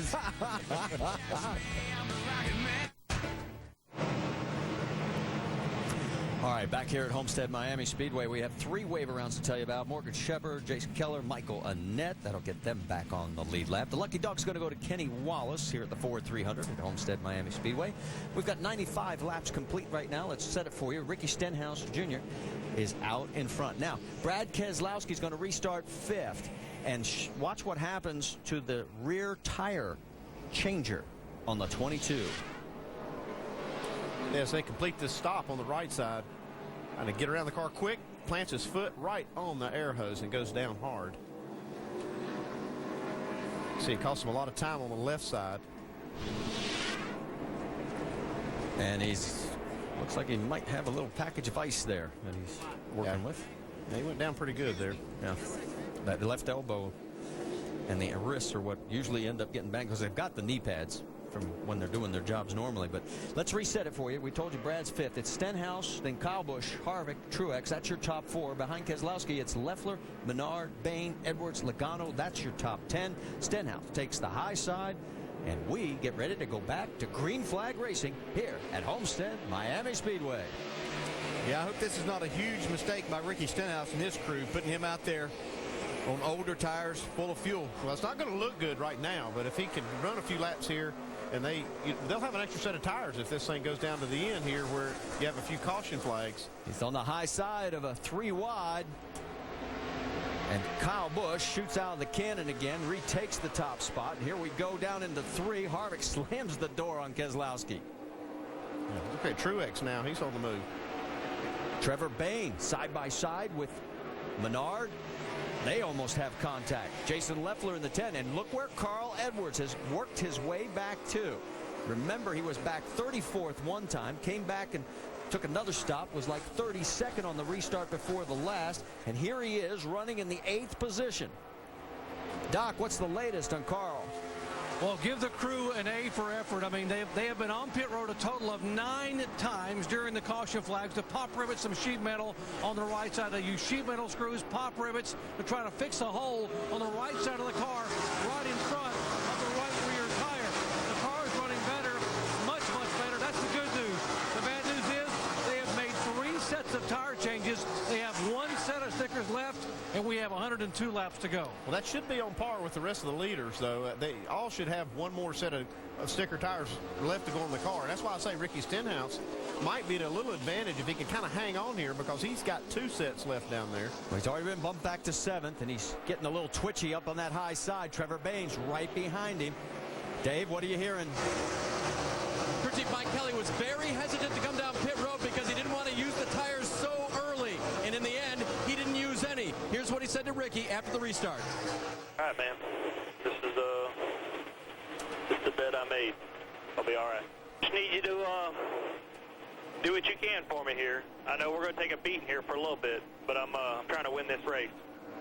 Actually, that was right before they went back to the green flag. He's lost positions back to about 8th now. We'll see how he can hang on, guys. But he's got 2 sets of tires left. Right side of your screen, now full screen. The battle for the race lead between Kyle Busch and Kevin Harvick. You know, I thought after they made that long run before that maybe it kind of crossed over into Kevin Harvick's favor by putting laps on the tires, but Kevin's car looks like it's come around with the track conditions that we have right now. Yeah, I think he was anticipating this. He knew from the truck race, not that Kyle didn't know, but Kevin was up with his trucks last night, knew that this track freed up some. And we've got another caution. We got debris on the front straightaway. So again, the caution flag flies, our 7th tonight. We've had 27 laps so far under the yellow. It looks like Cole Whitt might get that lucky dog once again here to get back on the lead lap. Yes, he will. And there he is. He'll get back on the lead lap. That'll give us a total of 29 cars back on the lead lap. Stay with us. No, somebody just ran over that debris. That wasn't good.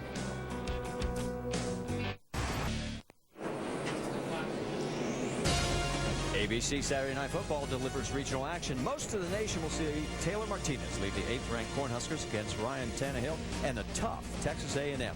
Saturday Night Football is presented by Southwest Airlines on ABC at 8 Eastern and 5 Pacific. Now, some of the nation will see Florida State versus Maryland or USC take on Oregon State. All they got to do is go on to ESPN.com, search maps to see where you can find your game. All right, well, we're getting ready to finish our 7th caution here, and let's give a shout out to a couple of the cars that we are noticing that trying to make a mark. We mentioned at the beginning of the broadcast, one of them, Parker Kligerman. He is running in 12th right now in that 42 car, as he has been in that top 15 about the last 30, 40 laps. Then a little bit further back, remember when David Rudiman was 40th on lap number 12. Well, he has fought his way back to the 15th position. And just an update quickly, Danica Patrick has gotten back to the 19th position. Let's get a quick update from Dr. Jerry Punch. Marty, she's been very tight in the middle of the corner. Couldn't get the car to turn, but she's getting more and more comfortable. And Tony Eury Jr. slowly but surely is loosening the car up. He's freeing it up. And now he's got it quite a bit freer for her. And she's very comfortable driving the car in the middle of the groove in 3 and 4 and able to pass people. Getting very comfortable, moving up toward the top 15, which is her goal. Possibly her first ever top 15 or maybe top 10 finish. We already mentioned Cole Whitt got the lucky dog. 29 cars on the lead lap. Kyle Busch and Kevin Harvick up front. 79 combined wins between the 2 of them. We're back to green. There's that motor in that 33 you've been talking about, Andy. I'm telling you, that thing is running tonight. And here comes Kyle right back on the outside. Looks like he's going to need all of it, too. Kyle ready for him. Look at this, 3 wide down the backstretch. Stephen Wallace shooting way out there at the top of your screen. Reed Sorensen goes underneath Kligerman. That's Carl Edwards on the high side there. Carl moves into the 4th spot. Boy, I am impressed with what they've done with that 60 car tonight. That was a crash he had earlier. I mean, he had a lot of things torn up on that car. He is back into the top 5, running the high line. Here comes Brad Keselowski trying to take that 4th spot back away from him. Just side by side. He's got a quarter panel. Here he comes, diving the corner.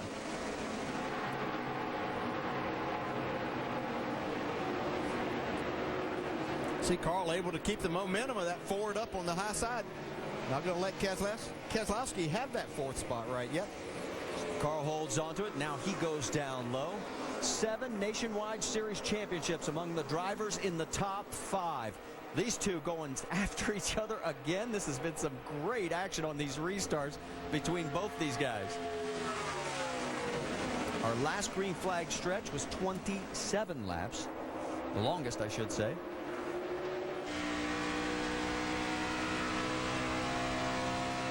Here comes Kyle right back around him. Officially at the stripe, Kyle Busch is credited with leading. We've had 11 lead changes among 7 different cars. Looks like Kevin's going to get him clear off turn 2 now and get the lead. See Kyle dive back to the inside as they get down to turn 3, though. Top 6 all in your screen. Let's get an update on the 33, Jamie Little. Well, under that caution flag there, Ernie Cope, crew chief for Kevin Harvick, told him your left front valence is broken and we're keeping an eye on it, and they even thought about coming into pit to fix it. Kevin said, guys, it's driving fine. I had no idea. They decided to stay out. It doesn't seem to be affecting the car right now, but they definitely are watching it. While this is going on, right behind these two, Carl Edwards has slid up past Truex to take over the 3rd spot. What a comeback for Carl. That's just incredible that he can take this race car. The guys did, as they've been documenting, fantastic job of fixing it, but to think that they could get it good enough to get back up here and challenge these guys. He was fastest on the last lap. Here they come by the stripe again. And he is the fastest again on this lap. Let's go to the Craftsman Tech Garage. Tim. Hey, we've got some Bear Bond right here. What this is, it's got adhesive right here, and it's rubber. But you can come down here, and you can actually patch this air dam up, and it's going to stay really stuck to it. But, guys, I ain't sticking this stuff on my race car. It ain't even got no damage on it. Yeah, don't use it up, Brewer. Save that for later. No you never way, know, man. You might need it. Top 4 in your screen. Thanks, Tim. Here they come by the stripe again. We're completed 110 of 200 tonight. Kyle Busch has led the most laps so far, 73. Joey Logano's led the 2nd most at 17. Kevin Harvick's led 8 and counting. And here comes Carl Edwards as again he is getting closer and closer. And look at the front end of that car. Danica just made a pass on Justin Allgaier to move up to 16th. Got down into 1 and 2, maybe a little too hard. Washed up the racetrack and then lost 3 spots. Yep, going to set her back to 19th right now, but she gathers it back up, and here she comes again. That's Brian Scott. He's in that Rookie of the Year battle with Ricky Stenhouse, and she's going by. Stephen Wallace right in front of her. That's a really nice job. Well, like there to see, she overdrove the corner, got back to the gas a little too quick down in 1 and 2, and lost a few spots, but didn't let that get to her. Came right back. Let's go back to the battle up front. Harvick has got his mirrors full of the 18. You can see how close it is. Right, Kyle, he just does not give up. I mean, he lost the lead to Harvick. You think he might settle in just a little bit. He's not satisfied with running 2nd. Well, remember what Kyle said earlier today before nationwide qualifying. If I've got the race car to win, I'm going to go try and win. If not, I will defend the Owners' Championship for Joe Gibbs Racing. Well, he's doing both right now because Keselowski's behind him 2 spots. He's back on the inside of Harvick. Here we go, side by side. Who's going to have the lead at the stripe this time? Give it to Kyle Busch. 13 lead changes. Just impressive to watch him turn that car down, be able to stay in the throttle, and it turned good enough from right behind another car. Kyle picked up his 85th NASCAR win last night, his 23rd of 2010, and he's looking to go 2 for 2 for the weekend here at the Ford 300. South Florida, it has been a sunny day for a lot, and for Kyle Busch, it was a lightning-quick night. What a run he had in the Truck Series, winning the Owners' Championship in his own truck. And then today, he does it again here early. Look at this move down low that even had his crew chief, Jason Radcliffe, just shaking his head and saying, I can't believe what this guy can do. What he's doing right now, he's out in front by 0.6 of a second over Kevin Harvick. In 3rd is Carl Edwards. Brad Keselowski's 4th. Joey Logano is 5th. Between these 5, they have won 27 of the 34 races in 2010, and they have led 78% of the laps. Let's get an update from pit road. Vince? Well, certainly nothing new for Kyle Busch. Just a year ago, remember, he finished off his championship season by leading 73 laps and winning this race. It was his 9th win of the season. Tonight, he goes for win number 13, although he thinks maybe they over-adjusted on the air pressure a little bit on that previous stop. He thinks the car's just a little bit too free. Center exit on throttle, still obviously good enough. He's out front. Kevin Harvick is trying to close it back down, though, guys. He's got it within a half a second. Well, we've seen him be able to go up there and pass Kyle Busch, but not been able to stay in front of him. Kyle seems to find a way to either change his line or do something that he's doing to get the car back out in front. Yeah, and it looks like maybe when Kyle gets out front that maybe his car does get looser when he gets all the air on the nose, because he's able to really be aggressive to pass Harvick and get out there a little bit, but then gets a little bit too free. Let's go back a little bit deeper in the field. The battle for 16th, Justin Allgaier in front of Brian Scott. Now remember, Brian is in that Rookie of the Year battle with Ricky Stenhouse. And remember, Stenhouse was a leader in this race a little bit earlier. Well, remember that also the last pit stop? He is now 14th. And you guys are disagreeing about... Well, not so much disagreeing. I agree with Dale. Says they kind of, I guess you say they gave away maybe a top 5 finish here by not getting tires. But I think it's just a way for them to try to roll the dice to get a win. If they can catch the cautions just right and have an extra set of tires, they might be able to pull off a win. Well, Brian Scott's trying to track him down. There is Ricky. And like we said, he has dropped from the front of this field to 14th. Dave, what are you hearing? Well, and if we look at how many pit stops are required to finish this race, Andy, I'm thinking it's only one more for fuel for sure. And that's what the top guys who only have one set of tires are probably going to do. These guys will definitely stop twice because, as crew chief Mike Kelly said, that's the bed we've made, and now they have to deal with it. They have 2 full sets of sticker tires that have never been run, waiting for Ricky. And when they told Ricky the plan, he just said 10-4, and he's been trying to hang on ever since. Yeah, and it may not work out for him, but this is still a good strategy if they want to try to get a victory. I mean, because it's just so hard to beat Kevin Harvick and Kyle Busch straight up.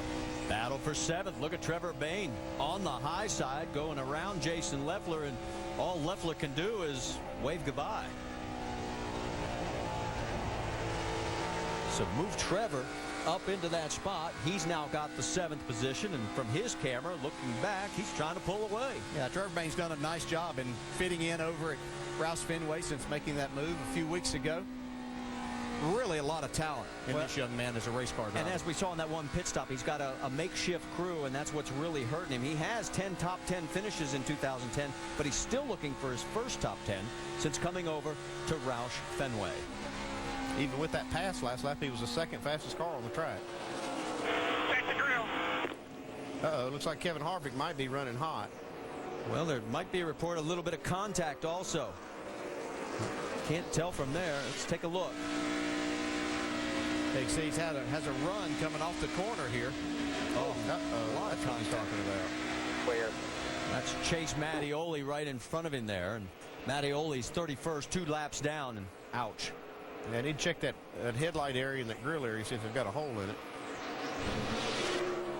I don't see it. Looks like you can see that little damage that they have on that valance on the bottom, but I don't see any damage on the top. He's trying to get around Mark Green right now. Mark is 30th position, 2 laps down.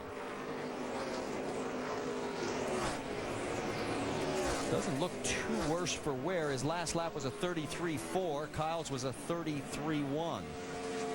Well, not only did they build fast cars at KHI, they built tough ones too. Well, Kyle's lead has gone up to 1.5 seconds as you ride on board with Kevin Harvick here at the Ford 300 with 73 to go.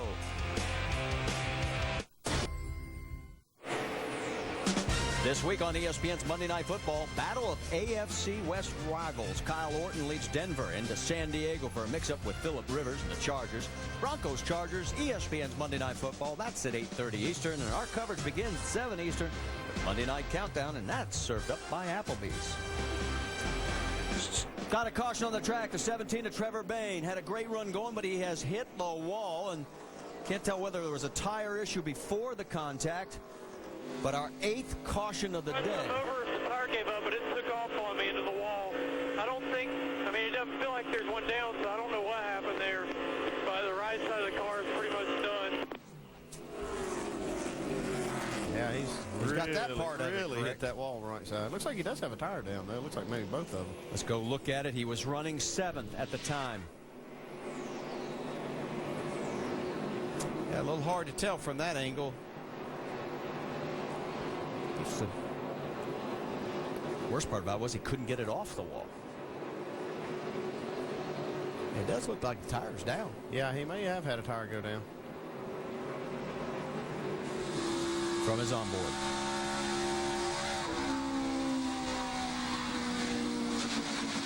Look here, the contact. 4 back, coming inside, coming up to you. Inside. That's too bad, too, because he was having a good run. And you can see all the damage on the right side. So our 8th caution flies here. We've had 31 laps of caution. Okay. May work out for you, man. Ricky Stenhouse here now. You might get ready to find out what that strategy, how that works. I hope it does, because he really had a good car. That was our longest green flag stretch so far, guys. 30 laps. What this is going to do is going to force a lot of cars on pit road here to get tires.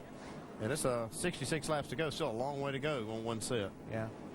They're going to have to come get them now, though, and plan on it going. It's going to put Ricky Stenhouse in a pretty good position, even though he's back in 14th. You see Ricky Vires, crew chief, right there.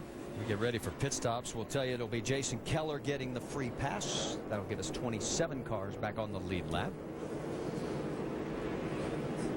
Last time these cars pitted up front was lap 93. We've completed 134. And here they come down pit road once again. Let's send it down to the good doctor. And Carl Edwards has said we're going to put out 15 laps scuffed tires and save that one set of stickers for the final stop. Although most people can maybe make it from here on to the finish on fuel if they had to. 4 tires, air pressure change. Jamie.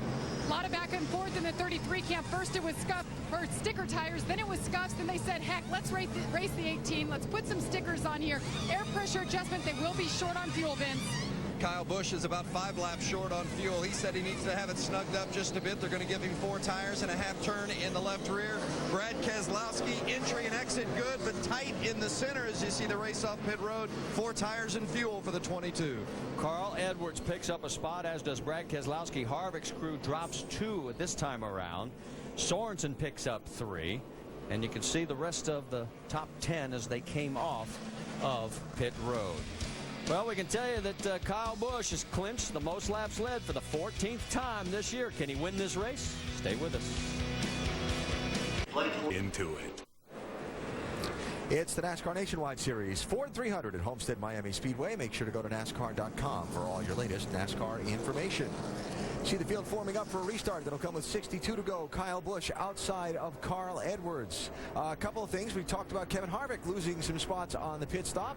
We have video evidence as to why. Let's take a look at this as the right front tire changer runs over. Oh, he trips over it. Oh, man. What's he doing? Pick that tire back up. Let's go. Tell you what, that looked very painful. Ouch. I'm not happy. Balls. So that puts Harvick back to 4th place for this restart. Remember, he's been the guy giving Kyle Busch the hardest time up at the front of the pack. When they came off pit road a second ago, Kyle Busch was shutting the car off and coasting around. Wow. Yeah, our good man here, Rusty Wallace, has been figuring away on his calculator, and he's figuring 63 laps, and they went out at 65 to go. That's right about where they're at, and he's racing the fuel mileage king there on the inside of him, though. Yep. Carl Edwards, after the early wreck, back alongside Kyle for this restart. Marty, DJ, and Andy. Boy, things are taking a little interesting twist. They sure are. 2 wave rounds. Mark Green, Morgan Shepherd. Green flag flies. Kyle Busch has the high side again. We're racing. I can't believe Ray Evernham's letting the driver calculate fuel mileage down there in the pits. He never did that before. Look at Harvick. He has really found some life again. Remember, he restarted 4th. Further back, Ricky Stenhouse, who restarted in 11th. They're side by side. Joey Logano trying to give Carl Edwards all he can handle. Reed Sorensen right behind in that mix, as is Jason Leffler. Leffler looking for something to salvage what has been a disappointing season. His last opportunity.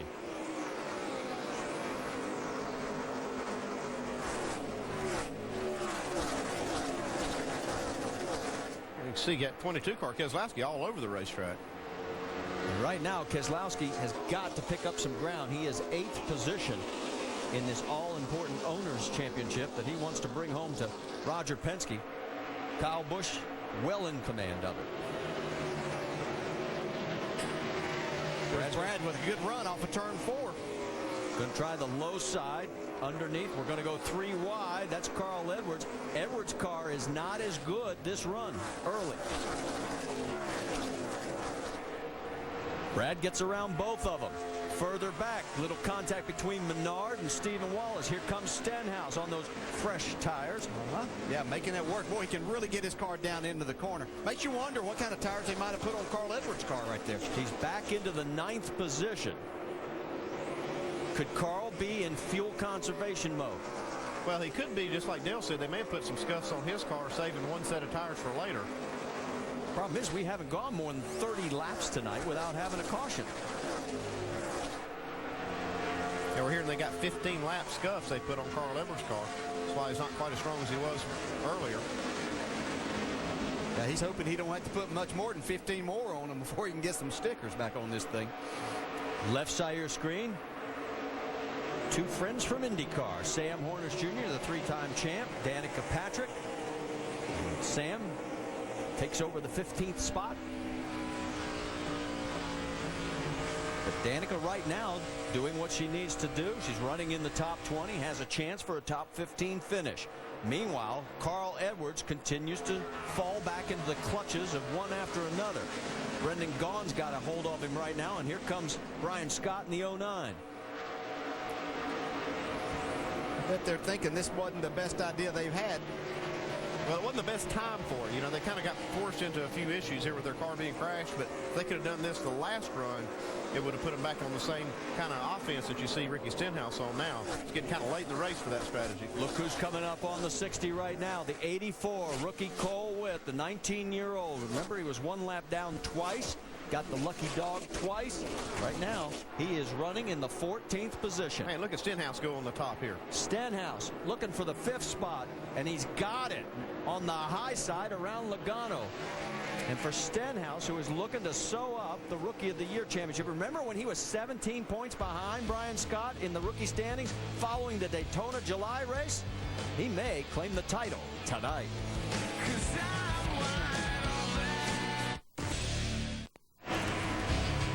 Comes down to the final race of the season, the championship. Winner take all. Denny Hamlin, Jimmy Johnson, and that man, Kevin Harvick, for the NASCAR Sprint Cup Championship. It concludes with the Ford 400 tomorrow, 1 Eastern on ESPN. Our coverage begins. NASCAR Countdown at noon on ESPN2. Coming up after us, Sports Center special from right here at Homestead Miami Speedway, a special edition of ESPN Sports Center. 9th caution flag has just flown here.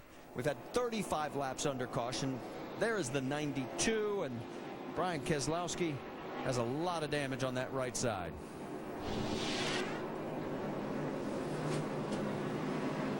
Whoops, another right front went down, looked like. And again, cannot get it off the wall when that right front's that flat.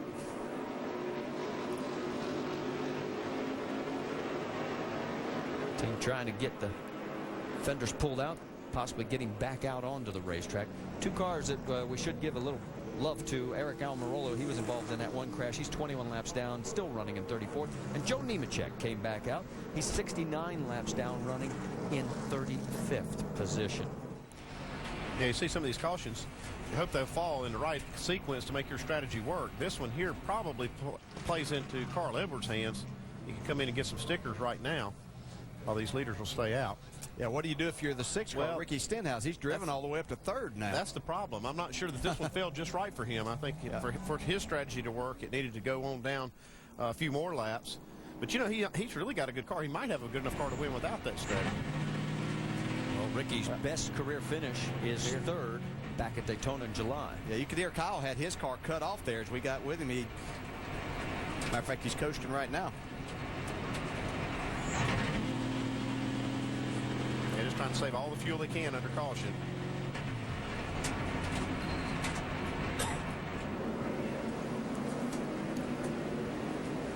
Cars come around turn 4. See, Carl Edwards. Carl Edwards is coming to pit road. No, my God, he's not. Surely not going to stay out here. Oh, that was his chance right there. So I was wrong. again. Reed Sorensen comes down. David Rudiman comes down.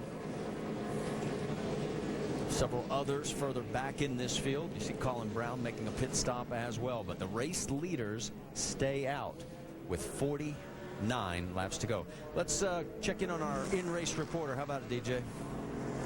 Hey, Kevin, Dale Jarrett, you have a copy? Before I got you down. Hey, we've seen you go up there and pass Kyle Busch a few times. Let us in on your strategy. Just letting him lead for a little while before you take it back?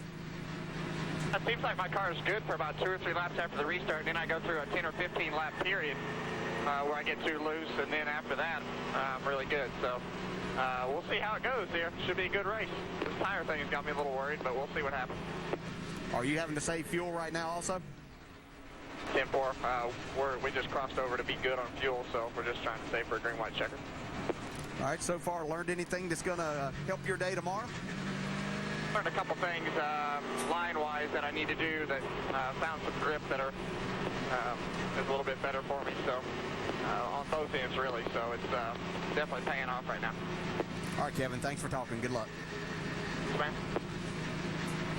Well, Robert Richardson Jr. will get the lucky dog. That'll give us 28 cars on the lead lap. Kyle Busch is the man they're all chasing right now with 49 to go.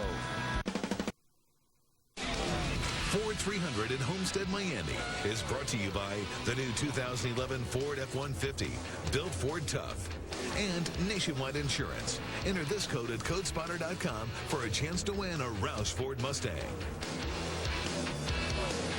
All right, back here, let's listen in on the 60 radio on why they stayed out. Yeah, we're just giving up our advantage here. It's just frustrated. You know, if we pit now, we're not going to have anything on these guys. We're going to make it back up to about 4. All right, we'll gamble here. We ain't going to lose. We don't have anything to lose to gamble. You know what I'm saying? I'm sure it's going to be the last caution. Like I said, you just got to dig in here. 10-4. 10-4. If it goes to green, you won't hear me complain. If we get a caution in 20 laps, we'll look like heroes. Well, the longest green flag stretch to end a race in 7 races on this configuration, 24 laps in 2007. Let's take a look at how the temperature has changed on the track since the start of the race, and from 96 down to 72. Yeah, that 24 degrees that we heard Kevin Harvick talk about has made this track freer. Gets a little more grip to the front end. Restart has been called off by NASCAR. Lights back on the pace car. Gives us a chance to remind you that we do have 28 cars on the lead lap. 9 cautions so far tonight. The record is 13. Speaking of cars that have moved up through the field, well, Danica Patrick is now running in the 15th spot. Let's listen in on her radio. Eric wanted to relay a message to you that if you move up about a lane and a half, there's more grip. He said there's less grip where you're running down there. That was some good information, I mean, from Eric Almirola, giving her a heads up on where she's running. Yeah, and I think as they freed her car up and as the night's gone on, their car is freed up some, she's able to do that. When her car was really tight, it's hard to go up there against the wall because you're just not exactly sure how much room to leave yourself and you have to slow down too much. Well, flashback to California because she was running in the top 15 at that point when a crash took her out of the race, and she was looking to make a top 10 run. Still waiting on a restart with 45 laps to go in the NASCAR Nationwide Series 300 miler. After race coverage concludes, it's Sports Center at the NASCAR Sprint Cup Championship. Reports on Denny Hamlin, Kevin Harvick, Jimmy Johnson. We'll take a look at how Have At It Boys has affected the competition in 2010 and what a crazy chase it's been. That's next on Sports Center at the NASCAR Sprint Cup Championship. Rusty, Brad, Ray, final 44 laps of this thing coming up. What do you see? Well, right now, what I'm looking at, Alan, everybody's going to make it on field, but it's going to be very, very tight. But if we do get a late caution, about everybody's out of tires except for just a couple cars. So the fuel and the tires are my big issue. Brad, we're seeing guys shut the motor off to save gas. Trying to save a little sip of fuel here or there, but I'm pulling for Danica Patrick, who's 16th right now, to get a good top 10 finish. She's done a great job all evening long. Well, we're about to see a good finish here. I'm still pulling for Happy Harvick. He's shutting the motor off. He says he's got enough gas. Let's see how it all plays out. 44 to go.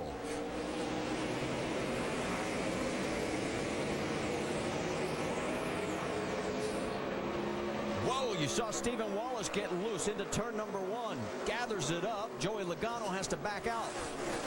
Ricky Stenhouse loses 3 or 4 or 5 spots there on that restart. It's Busch, Harvick, Truex, Keselowski, and Stenhouse. We have a number of cars back there. Oh, watch out. See Reed Sorensen just get into Cole Witt right there. A lot of these cars pitted for their last set of tires. Going to be trying to make as much as they can here. And Witt restarted 11th, has dropped back to 15th. On board with Danica Patrick. She has dropped back to 20th. You can hear her tiptoeing with the throttle there a little bit. One thing she's got going on, everybody that restarted behind her, just about all of them had fresher tires. Trevor Bayne, remember, he had the contact with the wall. He is back out there. He's in the 20th position now, and look at this log jam a little bit further forward. That's Cole Witt in the 84. Reed Sorensen in that mix as well as Tony Raines. Now, Raines has got one of his best runs going in a long time. He's in the 17th spot, trying to pick up a few more if he can. Ricky Stenhouse trying to move back forward after sliding back a few spots on the start. It's Brendan Gaughan right up alongside. Battle for 6th right there. Stephen Wallace in front of those two, along with Brad Keselowski, who's running in 4th. And Keselowski's closing on the 99 of Martin Truex. Let's get an update on the 6, Dave. Marty, I'm pretty sure he missed a shift on the restart. He hasn't said anything about it, but he was gaining momentum coming up on the car in front of him on the restart and suddenly went backwards big time. That's usually a sign that you put the car in the wrong gear. He's been one of our 8 different leaders. We've had 15 lead changes. And here he comes taking another look to the inside of Brendan Gaughan.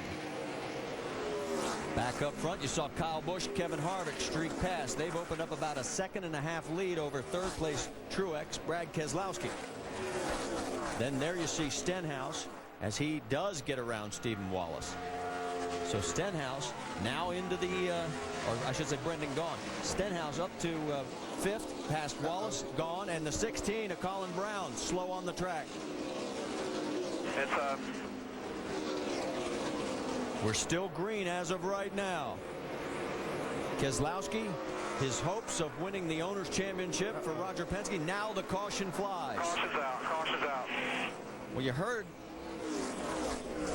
Carl Edwards on the radio saying if we can get a caution with about 20 to go. Well, the problem is it's got 39. Yeah, we'll see what they do here. This might be their opportunity. We'll put them out. Okay. It'll be 30-something to go, Carl. Got enough laps now that you got to come Let's wait one more. Our 10th caution. You heard the 60 radio there? Yeah, you could hear Mike Beam calling him in on this one, and it sounded like Carl calling it all. You know, if you're a gambling man, do you roll the dice? Well, they've already rolled the dice. I know, but you roll it again and say we're going to stay out because there's going to be another caution when we, you know. We're going to do this. We're going to put a tear off. We'll take the tear off all 4 tires and put. How free are you there?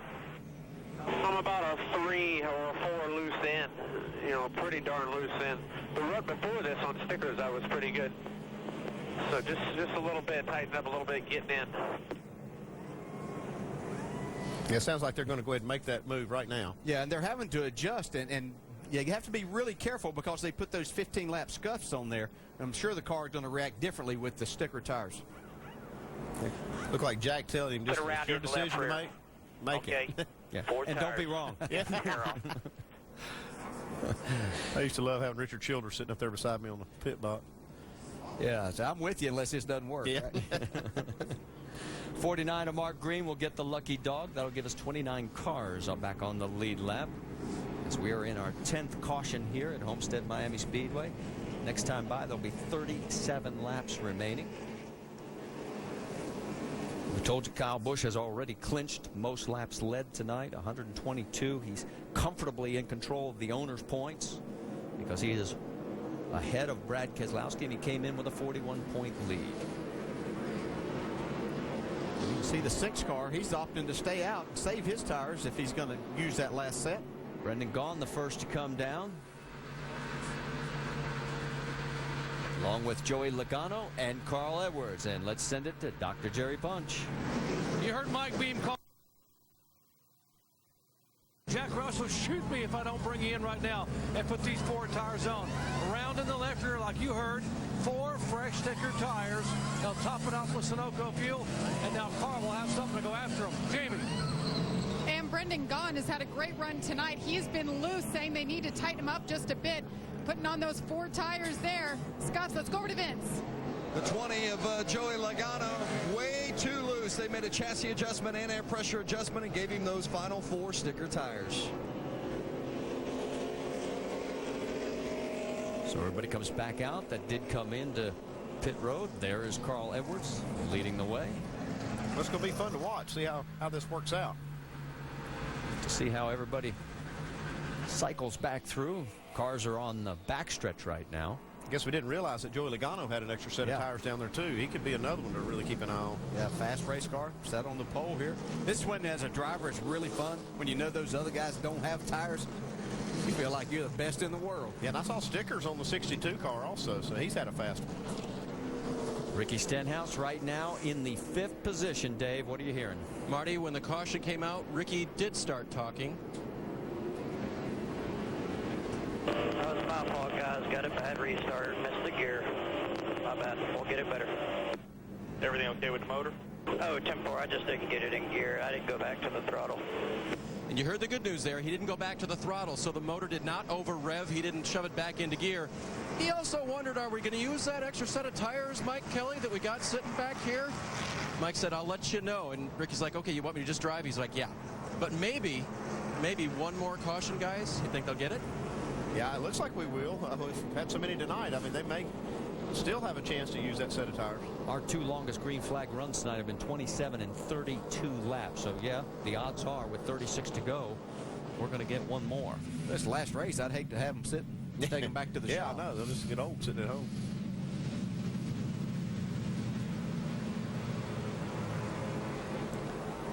While these guys are getting ready for the restart, gives us an opportunity, of course, to talk about the big finale tomorrow. The championship will be decided right here at Homestead Miami Speedway, the Ford 400.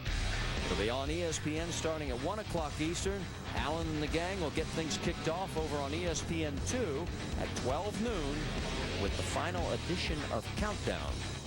And, of course, the champion's flag. Whoever wins the championship gets their flag right past start-finish line on pit road. Coming up next, of course, a special edition of ESPN Sports Center here from the NASCAR Sprint Cup Championship. Can't imagine how nervous those 3 drivers are going to be. Tomorrow, my hands start sweating. I'm not even part of it. Man, it's going to be a good day. I think I asked you a lot earlier today. How much sleep are these 3 going to get? Yeah, they're going to try to rest, but they're going to have moments where they're going to wake up and they're going to be thinking about the race and running it over and over in their mind. Harvick probably sleep pretty good. He'll probably be tired after this race tonight. He has run a hard race against Kyle Busch. Well, this has certainly kept his mind off of that. That's for sure. Lights out on the pace car. Let's check in once again into that 6 camp. And Dave, you caught up with Mike Kelly? Yeah, and I want to talk a little bit about levity here. First of all, what did you ask him to do from the glove box there? Kind of reach over there and get me a restart this time. We've struggled tonight on restarts, and just trying to keep him calm and cool here. Got a good race car. Do you think you get that last caution, and how late can you wait? Last year we came with 10 to go and restarted 9th and about pulled it off, so 10 to go, I'd come. How are your toes doing right now in those boots? My toes are feeling fine. All right, and he told Ricky that earlier. He said, my toes are fine. And Ricky said, yeah, well, you've been sitting down all night. And, of course, that's the reference to the boots after the great run in Texas. All right, everybody getting into turn number 3 now, scuffing up the tires, getting everything cleaned off. Let's get a quick listen on the 33 radio. First car that took tires to 16, he's an 18th. He'll have him used up by the time he gets to us. Yeah, that's what I'm thinking too. So obviously Kevin's not worried. No, but he really needs this thing to go green from this point forward with what we've seen when his car starts to come back and he evens it out and then goes ahead, or a faster car than Kyle Busch. So he needs these last 34 laps to be all green. All right, it's Kyle Busch taking the outside, Harvick alongside, then Truex, Brad Keselowski, Stenhouse, Stephen Wallace, Leffler, Hornish, Menard, Scott. That is your top 10, and we're green. Leffler going to try and make it 3 wide. Stenhouse did not get a great restart. He didn't look like he missed a gear. He's got it going now, yeah. Boy, Leffler is in a...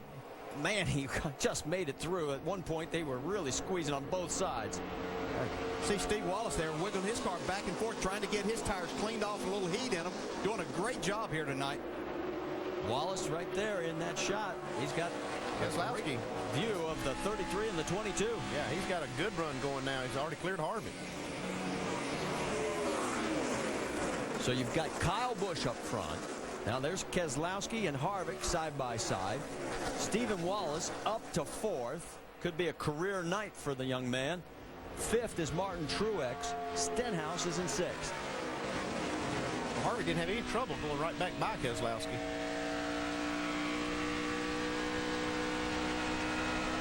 Saw the view from out the back. A little further back, you can see here comes Stenhouse closing on Truex.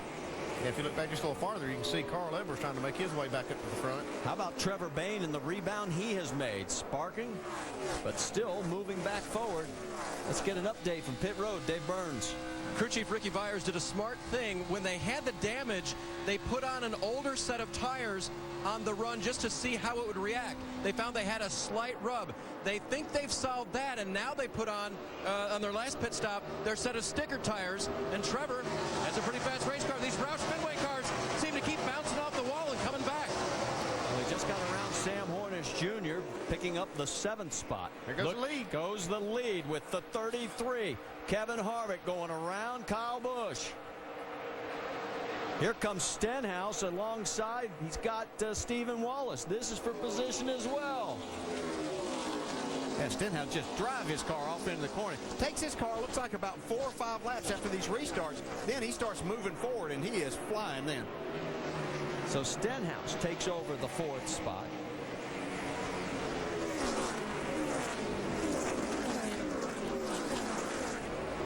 Here comes Martin Truex taking a look underneath the 66. Martin trying to take over 5th. And Trevor Bayne getting in the mix. Ooh, this is going to get a little rubbing. Be careful, cut down a tire right there. And look at Bayne. Slide between both of them. Picks up 2 spots. What a move by the 19-year-old. That was cool. Come on, set that thing down easy. Keep the momentum up coming off. Here comes Stephen Wallace trying to get back underneath him. Not going to get it done in that corner.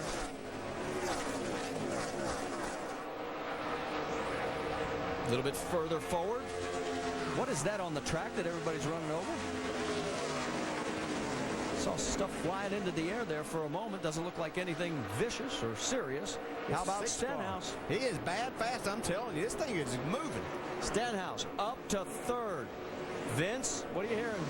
Well, and Brad Keselowski's running right behind him that you see there. Keselowski has a set of sticker tires still to use, so if by chance they do get another caution, he can come and get fresh rubber. Guys like Kyle Busch can't do it. Good to the end on fuel for Keselowski. Maybe a little dicey on a green-white checkered, but if he goes the regular distance, good for Keselowski on fuel. Dave Burns. And as that 6 car goes around, Vince, Mike Kelly told me a little bit about it this morning. That car goes back to the Reagan years, the David Reagan rookie year of 2007. And we've got caution on the racetrack and perhaps a decision for the 6-car crew chief. As, oh my goodness, Chase Mattioli is hard on the wall, Marty. Yeah, that's on the backstretch as the 11th caution has come out. He's trying to move it, but it's not going to go very far. And it has been a long night for Chase. Jammed in. Actually, it's been a long weekend. He crashed his primary car qualifying. Well, this 11th caution ties for the most this season. We had 11 back at the March race in Bristol. And there's Chase getting out. But now with 27 to go, another caution. Let's go back and show you what happened.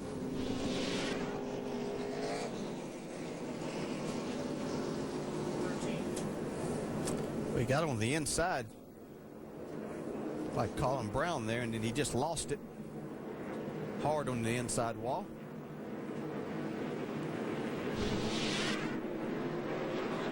And there's Chase sitting on the side of the wall. Okay, here comes Stenhouse. Yep. And Keselowski. Let's send it down to Dr. Jerry Punch.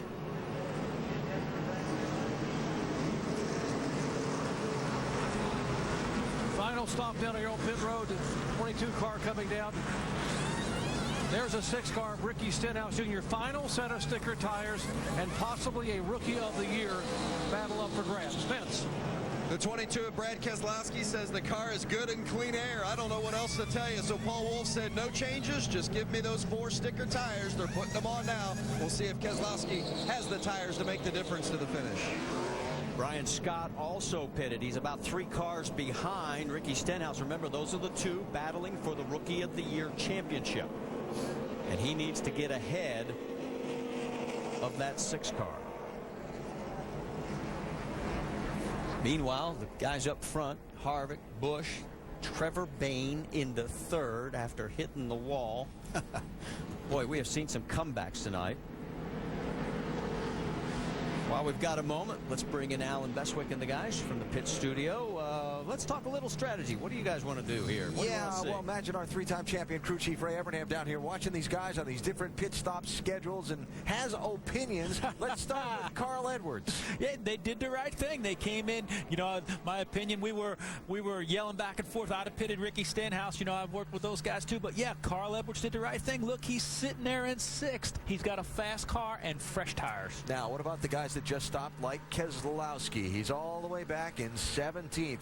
You going to get there? They will get there. They'll be flying through that field, Alan. We watched Carl Edwards. He started way back there, and he moved all the way up right now into the 6th position. And I think he can get it done. I think these guys can get to the front. I don't know if they can win the race, but they'll get close. All right, let's talk about up front. Harvick, Kyle Busch. I was really surprised to see Harvick take over Kyle Busch there and pass him. I thought Kyle Busch has been the strongest car all night long, so that really surprised me. It's going to be interesting on this restart. We'll see if Kyle gets the jump, and I do think Keselowski can work his way back up through the field. We got a lot of laps left, and possibly one other caution coming up. So, Jamie, possibly.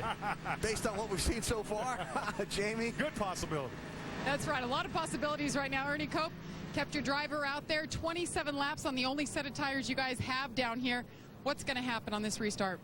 I don't know. I'm hoping those guys that pitted the time before, you know, they got a heat cycle on their tires and they kind of lost their advantage. And the guys that pit now, I hope they can't get through. I mean, that's all we can hope for. I mean, we've been a little bit loose, but every heat cycle we're tightening up. So I don't know. We'll see what happens. It'll be good. He told his driver, Kevin Harvick, the guys that pitted now, they're never going to get up to us. Don't worry about it. Vince. Checking in with Jason Ratcliffe. He's the crew chief for Kyle Busch, running for an owner's championship. What's more important at this stage, winning the race or staying in good enough position to win the owner's title? Both. If we can do both, that'd be great. But I think our cars, Eline Designs Toyota, has been really good. We haven't had to do a lot to it tonight. You know, right there, the 33's been good as well. So we've just been battling with him back and forth. We're getting a little tight here as the track cools off. But I think we'll have something for him at the end. I just want this thing to go green. These guys playing the sticker scuff game on us. We used all our good stuff up, so I needed to go green and see if we can finish this deal off. We'll see what happens. Doc? And Mike Beam made a gutsy call to hold off on the final set of sticker tires. He and Jack Roush talking right now. Mike, you held off on those sticker tires until you absolutely had to put them on. Will it pay off now for the W? Do you have enough? Well, yeah, things tore up. You know, the right side, the guy's done a great job. Carl's hung in there. I think so. I think it's going to work out well for us here, you know, with the amount of laps on it. You know, I mean, I'm getting too old to just, you know, to gamble like that. But, you know, I had to because, like, I had to put tires on it to where we could get track position there for a while. So hopefully it'll work out for us. He said the balance is, you know, really, really good right now. And, so we'll see. It's good fun. You know, car's close enough where we can play with it, so that's fun. Dave? Rick Byers and the 17 crew have had a chance to work on Trevor Bayne's car. Have you got all the bugs worked out for a final run of the checkers here? Well, we think so. I mean, he's been a little bit tight all night, but run really well there about the middle of the race, up high in the higher groove, but got against the wall. So we fell back to 24th, worked on it, and it is what it is right now. We're 3rd place, and we'll see what happens. Remember, Alan, he was in the wall in lap 133. Yeah, look at that car. That's incredible. He has done a remarkable job. All right, real quick before the restart, who wins? I don't know. I don't know who's going to win. I think Kevin Harvick's going to win this thing, and I can tell you right now, my heart's pounding because I know those guys on the sticker tires are going to be flying to the front, Alan. It's going to be a great race. And by the way, it's okay. Your son's on the outside of row 2 for the restart. I know you want him to win. Quick. I'm going to tell you at the end of 24 laps. I told you in the beginning who was going to win this race, but the fastest car's back in 23rd. 23 laps to go, Marty. Yeah, and Rusty's heart's pounding because Stevens going to start 4th or restart 4th. It's Harvick, Busch, Bain, Wallace, Truex. Here we go.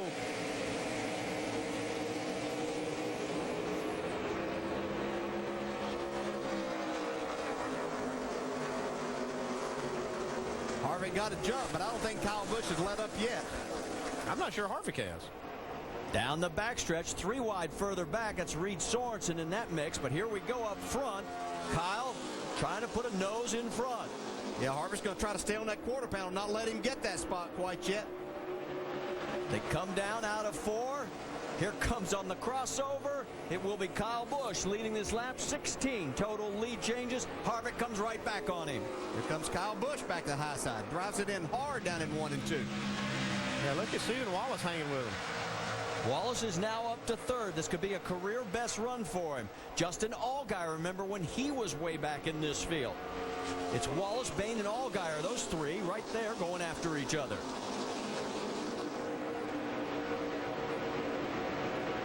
Last time Allgaier will be in this 12 car. He'll be moving over to Turner Motorsports next year. Wants to finish on a high note. He won earlier this year at Bristol. His one and only race win. And we talked about the top of the show, these young guys needing to have a good day. There's 3 of them in the top 5 right now. Bain takes a peek outside. Up through the field, Brad Keselowski. That's Cole Witt right alongside of him. That's the battle for 12th. Here's the battle for 3rd right now is Stephen Wallace and Trevor Bain. And Bain has got the spot. So Bain moves forward. Here comes Carl Edwards getting around Martin Truex. Joey Logano in that mix as well. I don't see Carl coming quite as fast as I thought that he may with those tires. I do see the 22 coming back there. I don't know if he's got enough left, but he is slicing and dicing his way. Well, Logano has now gotten around Truex. Logano is the highest running car on sticker tires right now. Keselowski's got Brendan Gaughan right in front of him. Truex is going in the wrong direction. Fast. A little further forward. Allgaier taking a run on the 66, and he's going to take over the 4th spot. So Allgaier's going to try and set sail for the 17 of Trevor Bain. Bain's sparking more than the 4th of July fireworks show, but somehow that car keeps moving forward. Here comes Carl Edwards also, guys. Yeah, Carl's starting to pick it up now. Looks like it takes his car a couple of laps, get the tires heated up and going in the right direction. Brendan Gaughan not giving up with his battle with Brad Keselowski. That's at the back of your screen right there. Yeah, those are the 3 cars, the 20 of Logano, the 62 of Brendan Gaughan, and you see Brad Keselowski that have stickers from that last pit stop. Remember when Ricky Stenhouse also pitted? Well, he is fighting his way back up into this battle. He is running in the 12th position right now.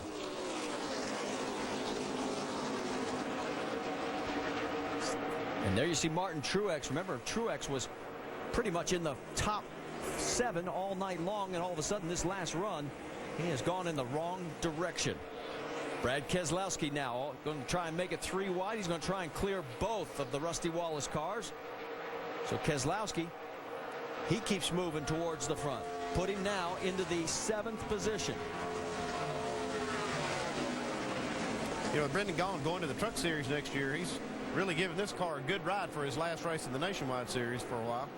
Michael Annett will be in that 62 next year.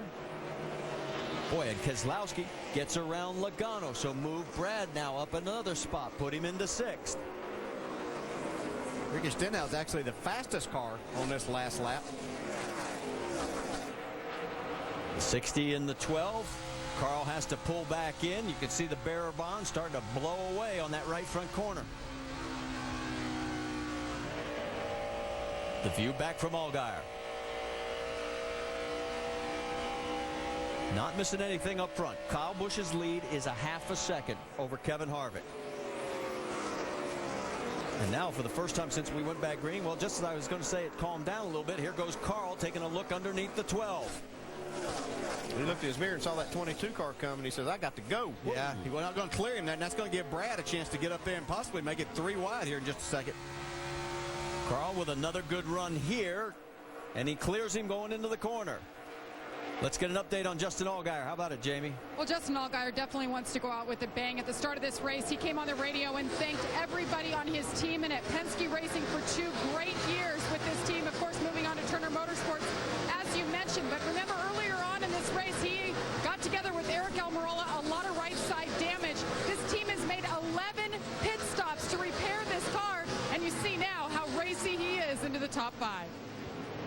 Those 3 continue their battle as Carl tries to pull away from Keselowski. Keselowski says, no, I'm going to try and reel you in. And look to the right. Here comes Ricky Stenhouse. He has gotten around Joey Logano. He's up to the 7th position with 13 laps to go. He's consistently the fastest car the last 3 or 4 laps, but I'm not sure he's got enough time. Brad Keselowski, his hopes of winning the Owners' Championship, he's doing everything he can, but the problem is the man up front of this field, Kyle Busch, is the guy he's got to beat, and he's got to beat him pretty big. Well, his only hope to win that is that the 18 happens to run out of fuel here towards the end. So as we run right now, that one is pretty much a lock the way Carl has been going. There you see him, Kevin Harvick right behind by 0.6 of a second. Then there's Trevor Bayne, Keselowski, Edwards, and then let's move a little bit further back. As you can see, drop in on the 10 car on the left side of your screen. You see Stenhouse has now cleared the 12 car. Battle for 6th on the right side between Ricky Stenhouse and Justin Allgaier. Leffler and Truex, that is for 11th.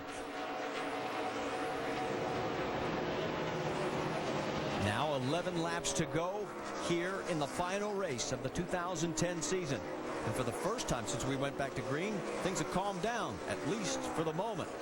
And just as I say it, Parker Kligerman wants to get around Stephen Wallace, and all of a sudden Stephen has fallen back through this field. Uh-oh, a little bit loose for Kligerman there. Hangs on to it. So Kligerman takes over the spot, move him up to 13th, but here comes Stephen taking another run at him. It looks like Stephen's car's gotten really tight in the center of the corner. That's hurting his exit speed quite a bit. He was up to as high as 3rd, and now he's got Reed Sorensen going around him as well. So going in the wrong direction now, Stephen Wallace back to the 15th position. Let's go back up front because there's the 2 race leaders. It has stayed pretty much the same between 0.5 second to 0.7 of a second between Kyle Busch, our race leader, and Kevin Harvick. And Harvick's gone up to the high side looking for some speed. Yeah, they were up there. The last lap, they ran identical time to the 1,000th of a second. Ricky Stenhouse and his teammate, Carl Edwards. Let's get an update on the 6. Dave. Marty, he restarted 20th. He was up to 10th by 3 laps in with those fresh tires. And, of course, you can imagine how desolated he was when they restarted in that position. They said, hang in there. Yeah, we've got some time here, and you can move your way forward. And he's passing cars right and left.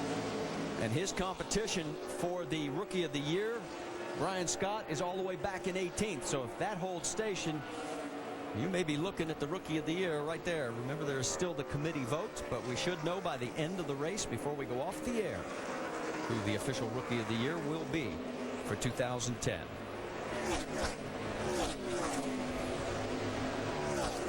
Stenhouse into the top 5. Again, you see Trevor Bayne on the left side there in that 17. About every time he hits one of those bumps, it is sparking quite a bit. Here comes Keselowski with another run on him. That is for 3rd. 7 laps remaining. Keselowski trying to do all he can to get back to the front.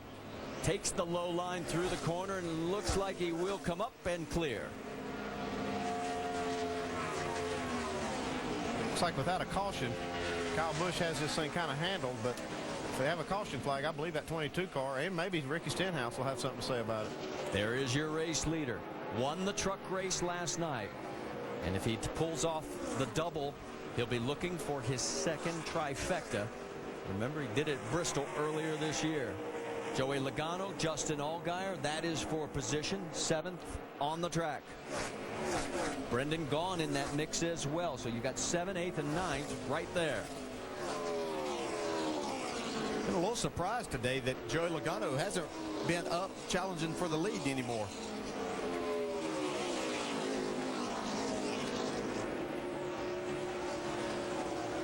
Battle for 4th right now at Trevor Bayne, Ricky Stenhouse. These guys on the left side getting a little rough. Well, look at Stenhouse. That car is really hooked up. Yeah, he just gets down into the corner so fast and can get back to the throttle and drive it off. Just had a really good car all day and done a great job of driving it. So Stenhouse takes over the 4th spot. On the left side of your screen, you've got Logano hanging on to 7th with Brendan Gaughan and Justin Allgaier behind. This time by, there'll be 4 laps remaining. Kyle Busch's lead, 0.6 of a second. It's pretty much stayed there the last 10 laps. And those 5 cars have sort of settled into a position as well. About 2 to 3 car lengths between each of them now.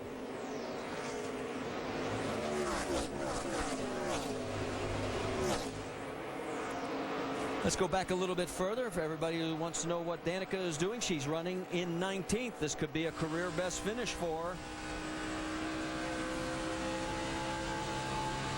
She's really had a solid day driving the race car, raced in traffic, passed cars. So a very good effort. That was Brian Scott right there in the 09 in front of her.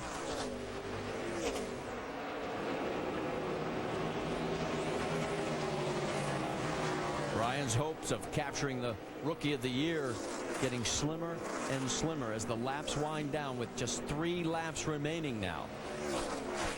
One of the other rookies we were talking about, Cole Witt, is right in front of both of them in 17th. The battle for 9th, Paul Menard, Justin Allgaier. Here comes Jason Leffler into that mix as well, and now with 2 laps remaining in the 2010 season. Leffler, wow, nice move to get around Allgaier.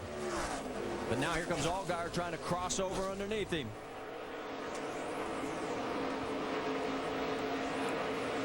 Down the backstretch, these guys are flying.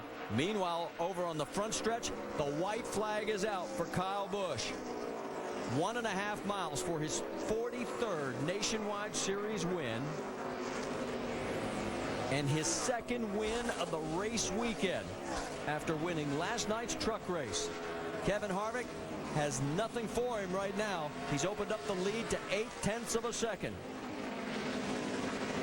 Bring it home, bud. He's going to claim the owner's championship for Joe Gibbs Racing, and as he comes across the stripe, a record-setting 13th win of 2010 for Kyle Busch. 2nd place will be Kevin Harvick. 3rd, Brad Keselowski. A great run for Ricky Stenhouse Jr. and Trevor Bayne. Logano. You're the best, brother. You are the best. You are the greatest. Thank you. 2 nights, 2 championships, 2 wins. Yeah, baby. There's the coach. That's it all right there, boys. You guys are the stuff. I can't do it without any of you guys. Thank you, thank you, thank you. He is only 5 wins behind all-time leader Mark Martin in this series. Means by about race 10 of next year, he'll catch him. He wins at about a 50% clip in this. This is fun. This is what it's all about. Wish I had something tomorrow, but we'll play with teammates tomorrow. Get them one. His 13th win of 2010 in 29 starts. And yes, we can confirm Ricky Stenhouse Jr. is your Rookie of the Year as Kyle celebrates on the front stretch.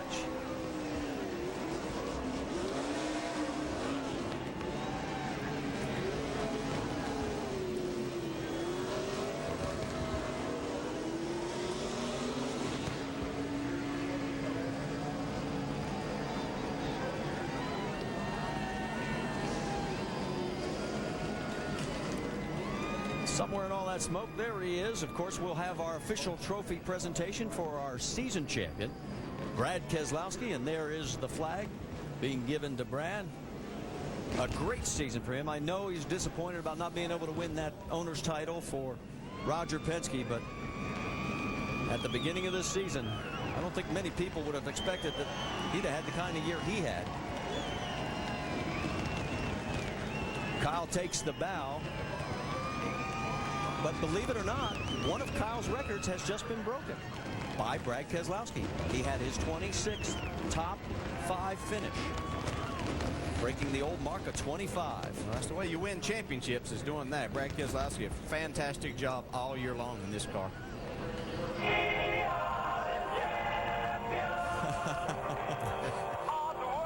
Let's get it down to Jamie Little. Coach Joe Gibbs, very familiar with this stuff. Celebration, all your guys celebrating 13 wins with Kyle Busch in this series. How do you sum up this season, Joe? I got to tell you, I'm so proud of these guys, and as everybody knows, it takes a lot of sponsorship. We had a lot of people on this car that really helped us. Obviously, Jim and Monica with Z-Line, it was a huge deal. NOS, Safeway Driving School, I want to make sure that we mention Brad Coleman, Combos, and Interstate Batteries. It takes a lot to make something like this happen. I'm so proud of the team, Kyle, the leadership by Jason. It's just an awesome deal. Lord let us really appreciate something tonight, and I really appreciate it. Big celebration for you tonight and perhaps tomorrow. Doc? An amazing comeback for Trevor Bayne, 6th top 5 finish of the year, but most importantly, Trevor, your first ever top 5 for Roush Fenway Racing. What's this mean to you? Man, this is exciting because now we get to go into the offseason knowing that we're back to being a top 5 contender. And, you know, the way we had to fight back this week and or this race here this week, you know, we got the wall there running, I think, 6 at one time. And then we really had to fight back to get back to the top 5. But they made good calls on when to pit and when to fix the car. And so to end up with a top 5 here with Roush Fenway, it's exciting. And it's kind of a milestone because now we know we can do it again. And we go into the offseason knowing that.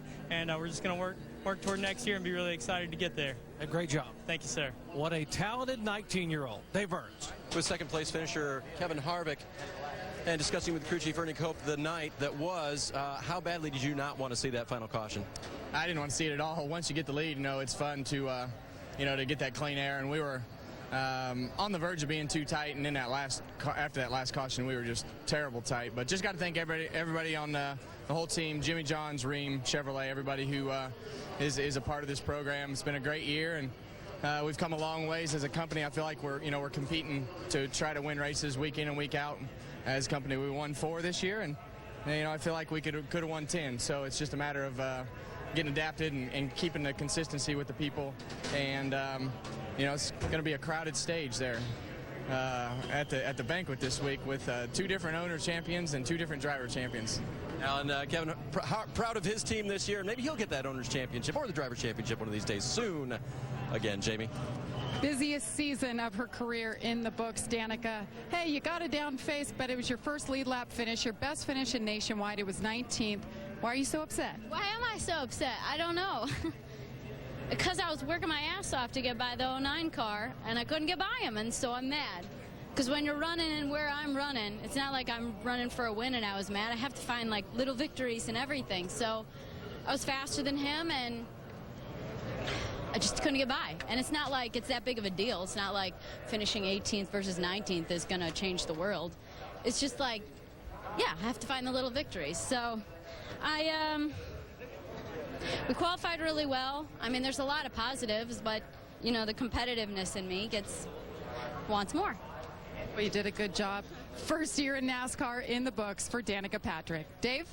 Bunch of Roush Fenway drivers around here, mainly congratulating the 2010 NASCAR Nationwide Series Bestest Rookie of the Year. NASCAR's telling us it is you, my friend. How does that feel? It's awesome. It's you know, I got to thank God for this. I've been it's been a tough season, and to get it turned around, it took a lot of faith, and you know, we didn't do it on our own. It's cool for City Financial to come on board and help us out this year. We hate to see him leave, but you know, it's been a great year for us, the end of the season, and looking forward to hopefully a good year with Black Angus Beef. We don't have anything done for next year, but to win that Ray Bestest Rookie of the Year, man, it's really cool. And the rookie was like a yo-yo tonight, back and forth. Restarted 20th that last run and ran it back to 4th. Vince? Kyle Busch has just pulled into victory lane and is about to climb out of his winning car, the Z-Line Designs Toyota. What a special season it has been for Kyle Busch. 13 wins, a Nationwide Series record, and a part of another championship. Last year it was the Drivers' Championship. This year it's the Owners' Championship. Well, it's been a pretty special couple of days for you. You won the truck title in the truck race last night and win this race here tonight in the Owners' Championship. How do you put that in perspective? I don't know. You don't right now. You know, it's you just come out here and enjoy it, and right now we're going to enjoy it. These guys, all these guys from Joe Gibbs Racing, everybody from Z-Line Designs, Jim and Monica are here to help us celebrate, and this Toyota was fast, man. I just can't thank these guys enough that do a great job at Joe Gibbs Racing, the chassis shop, body shop, engine shop, everybody. They, you know, they put it all together for us in these last 3 seasons, and it's a shame to see this car go, but, you know, we've got a new priority here next year, and it'll be fun. You know, it'll be a new challenge for us, and can't thank NOS Energy Drink enough, combos, M&Ms, Interstate Batteries, Nationwide Insurance for a great series. I mean, this has been so much fun. It's been cool to come out here and enjoy it and celebrate with all these guys. They deserve to celebrate as much as anybody, and can't thank the fans enough, of course, too. So it was good. Congratulations. You got it. Thank you. Kyle Busch, and by the way, Marty, he ran this car 4 times this season, 3 trips to victory lane and a second-place finish. And he gives Joe Gibbs a happy birthday early. Joe turns 70 on Thanksgiving Day. Now, we're going to send it over to Sports Center. During that broadcast, we will come back for the official trophy presentation to that man right there for Brad Keselowski on his great 2010 season. Right now, let's send it to Sports Center. Alan? Marty, thanks. Now we go to the stage for the NASCAR Nationwide Series Championship celebration and Dr. Jerry Punch. Thank you very much, Alan. And the curtain has fallen on the 2010 NASCAR Nationwide Series, and now it is time to crown a champion. And Brad Keselowski, you told me that you were 5 years old when your dad was named an ARCA champion, and that was a special memory. But what does this moment mean to you and your family? It's just so special. You know, it's not just for me, it's for all these guys here that bust their butts and work on these cars, and you know, everybody that supports us along the way. There's so many from our sponsors, Discount Tire and Ruby Tuesdays, and you know, Dodge that's been with us, and you know, these cars were fast all year, and that's what it takes to win a championship. You know, I really want to thank the fans out there tonight that have supported us all year long. Really appreciate that, guys, from the ones that follow us on NASCAR.com and all the website and support us, and even support my foundation, the Checker Flag, and it's been great. It's been a great year. And all those fans that watch your Sports Center highlights every week when you go, you get excited at the end of the race. And let's start the congratulations here with the president of NASCAR, Mike Helton. Mike? Hey, Brad, on behalf of all of NASCAR, I just wanted to congratulate you and Roger Penske and the entire Discount Tire 22 Dodge car team. You guys did a great job this year. We're very proud to have you our champion. And thank you. Look forward to celebrating with you Monday night. Me too. Thank you very much. Can't wait to see you. This guy, too. Hey, he's the one behind it, Roger. Roger Penske talking about his car owner back behind us here. And now from the Director of Marketing for Nationwide, the series title sponsor, Jim McCoy. And Jim, you have some hardware to present. Brad, on behalf of all Nationwide agents and associates from across the country, I want to congratulate you, Roger, and the entire team on your first NASCAR Nationwide Series championship. Thank you. All right, buddy. Put that one up over your head. You've earned it. There he is, the 2010 NASCAR Nationwide Series champion. We got one more presentation to make here as he will hold on. He is the driver's champion. Let's bring in the coach, Joe Gibbs, and we have a presentation to make to Joe. And, Coach, congratulations, 3 consecutive in a row. What an outstanding effort by your whole team for the 18 of Kyle Busch. It really was, and I want to thank all the fans. It's a great series. I thank our other partners, too. Safeway Driving Schools, Brad Coleman was a part of it, NOS, Combos, and Interstate Batteries. I appreciate all those sponsors, and particularly Monica and Jim with Z-Line. I don't know what we'd do with them and without them, and we really appreciate that. It's a thrill to be a part of the series, and obviously it's great to win. It's neat for these guys. I congratulate everybody up here, Roger, everybody, Brian, Brad, everybody here. So thanks for letting us be a part of it. Trophy presentation from the president, Mike Helton. Yeah, Coach, on behalf of NASCAR, it's an honor to give you a matching set to one you won last year. But congratulations, you and the Joe Gibbs Racing Organization did a great job winning the car championship, and we're proud to have you part of it. Thank you, Mike. I don't think I'm strong enough to put it over my head. All right, Joe Gibbs, 3 Super Bowl championships and now 3 consecutive car owner titles here in the NASCAR Nationwide Series. The championship ceremonies continue here. Let's go back to Alan Bestwick.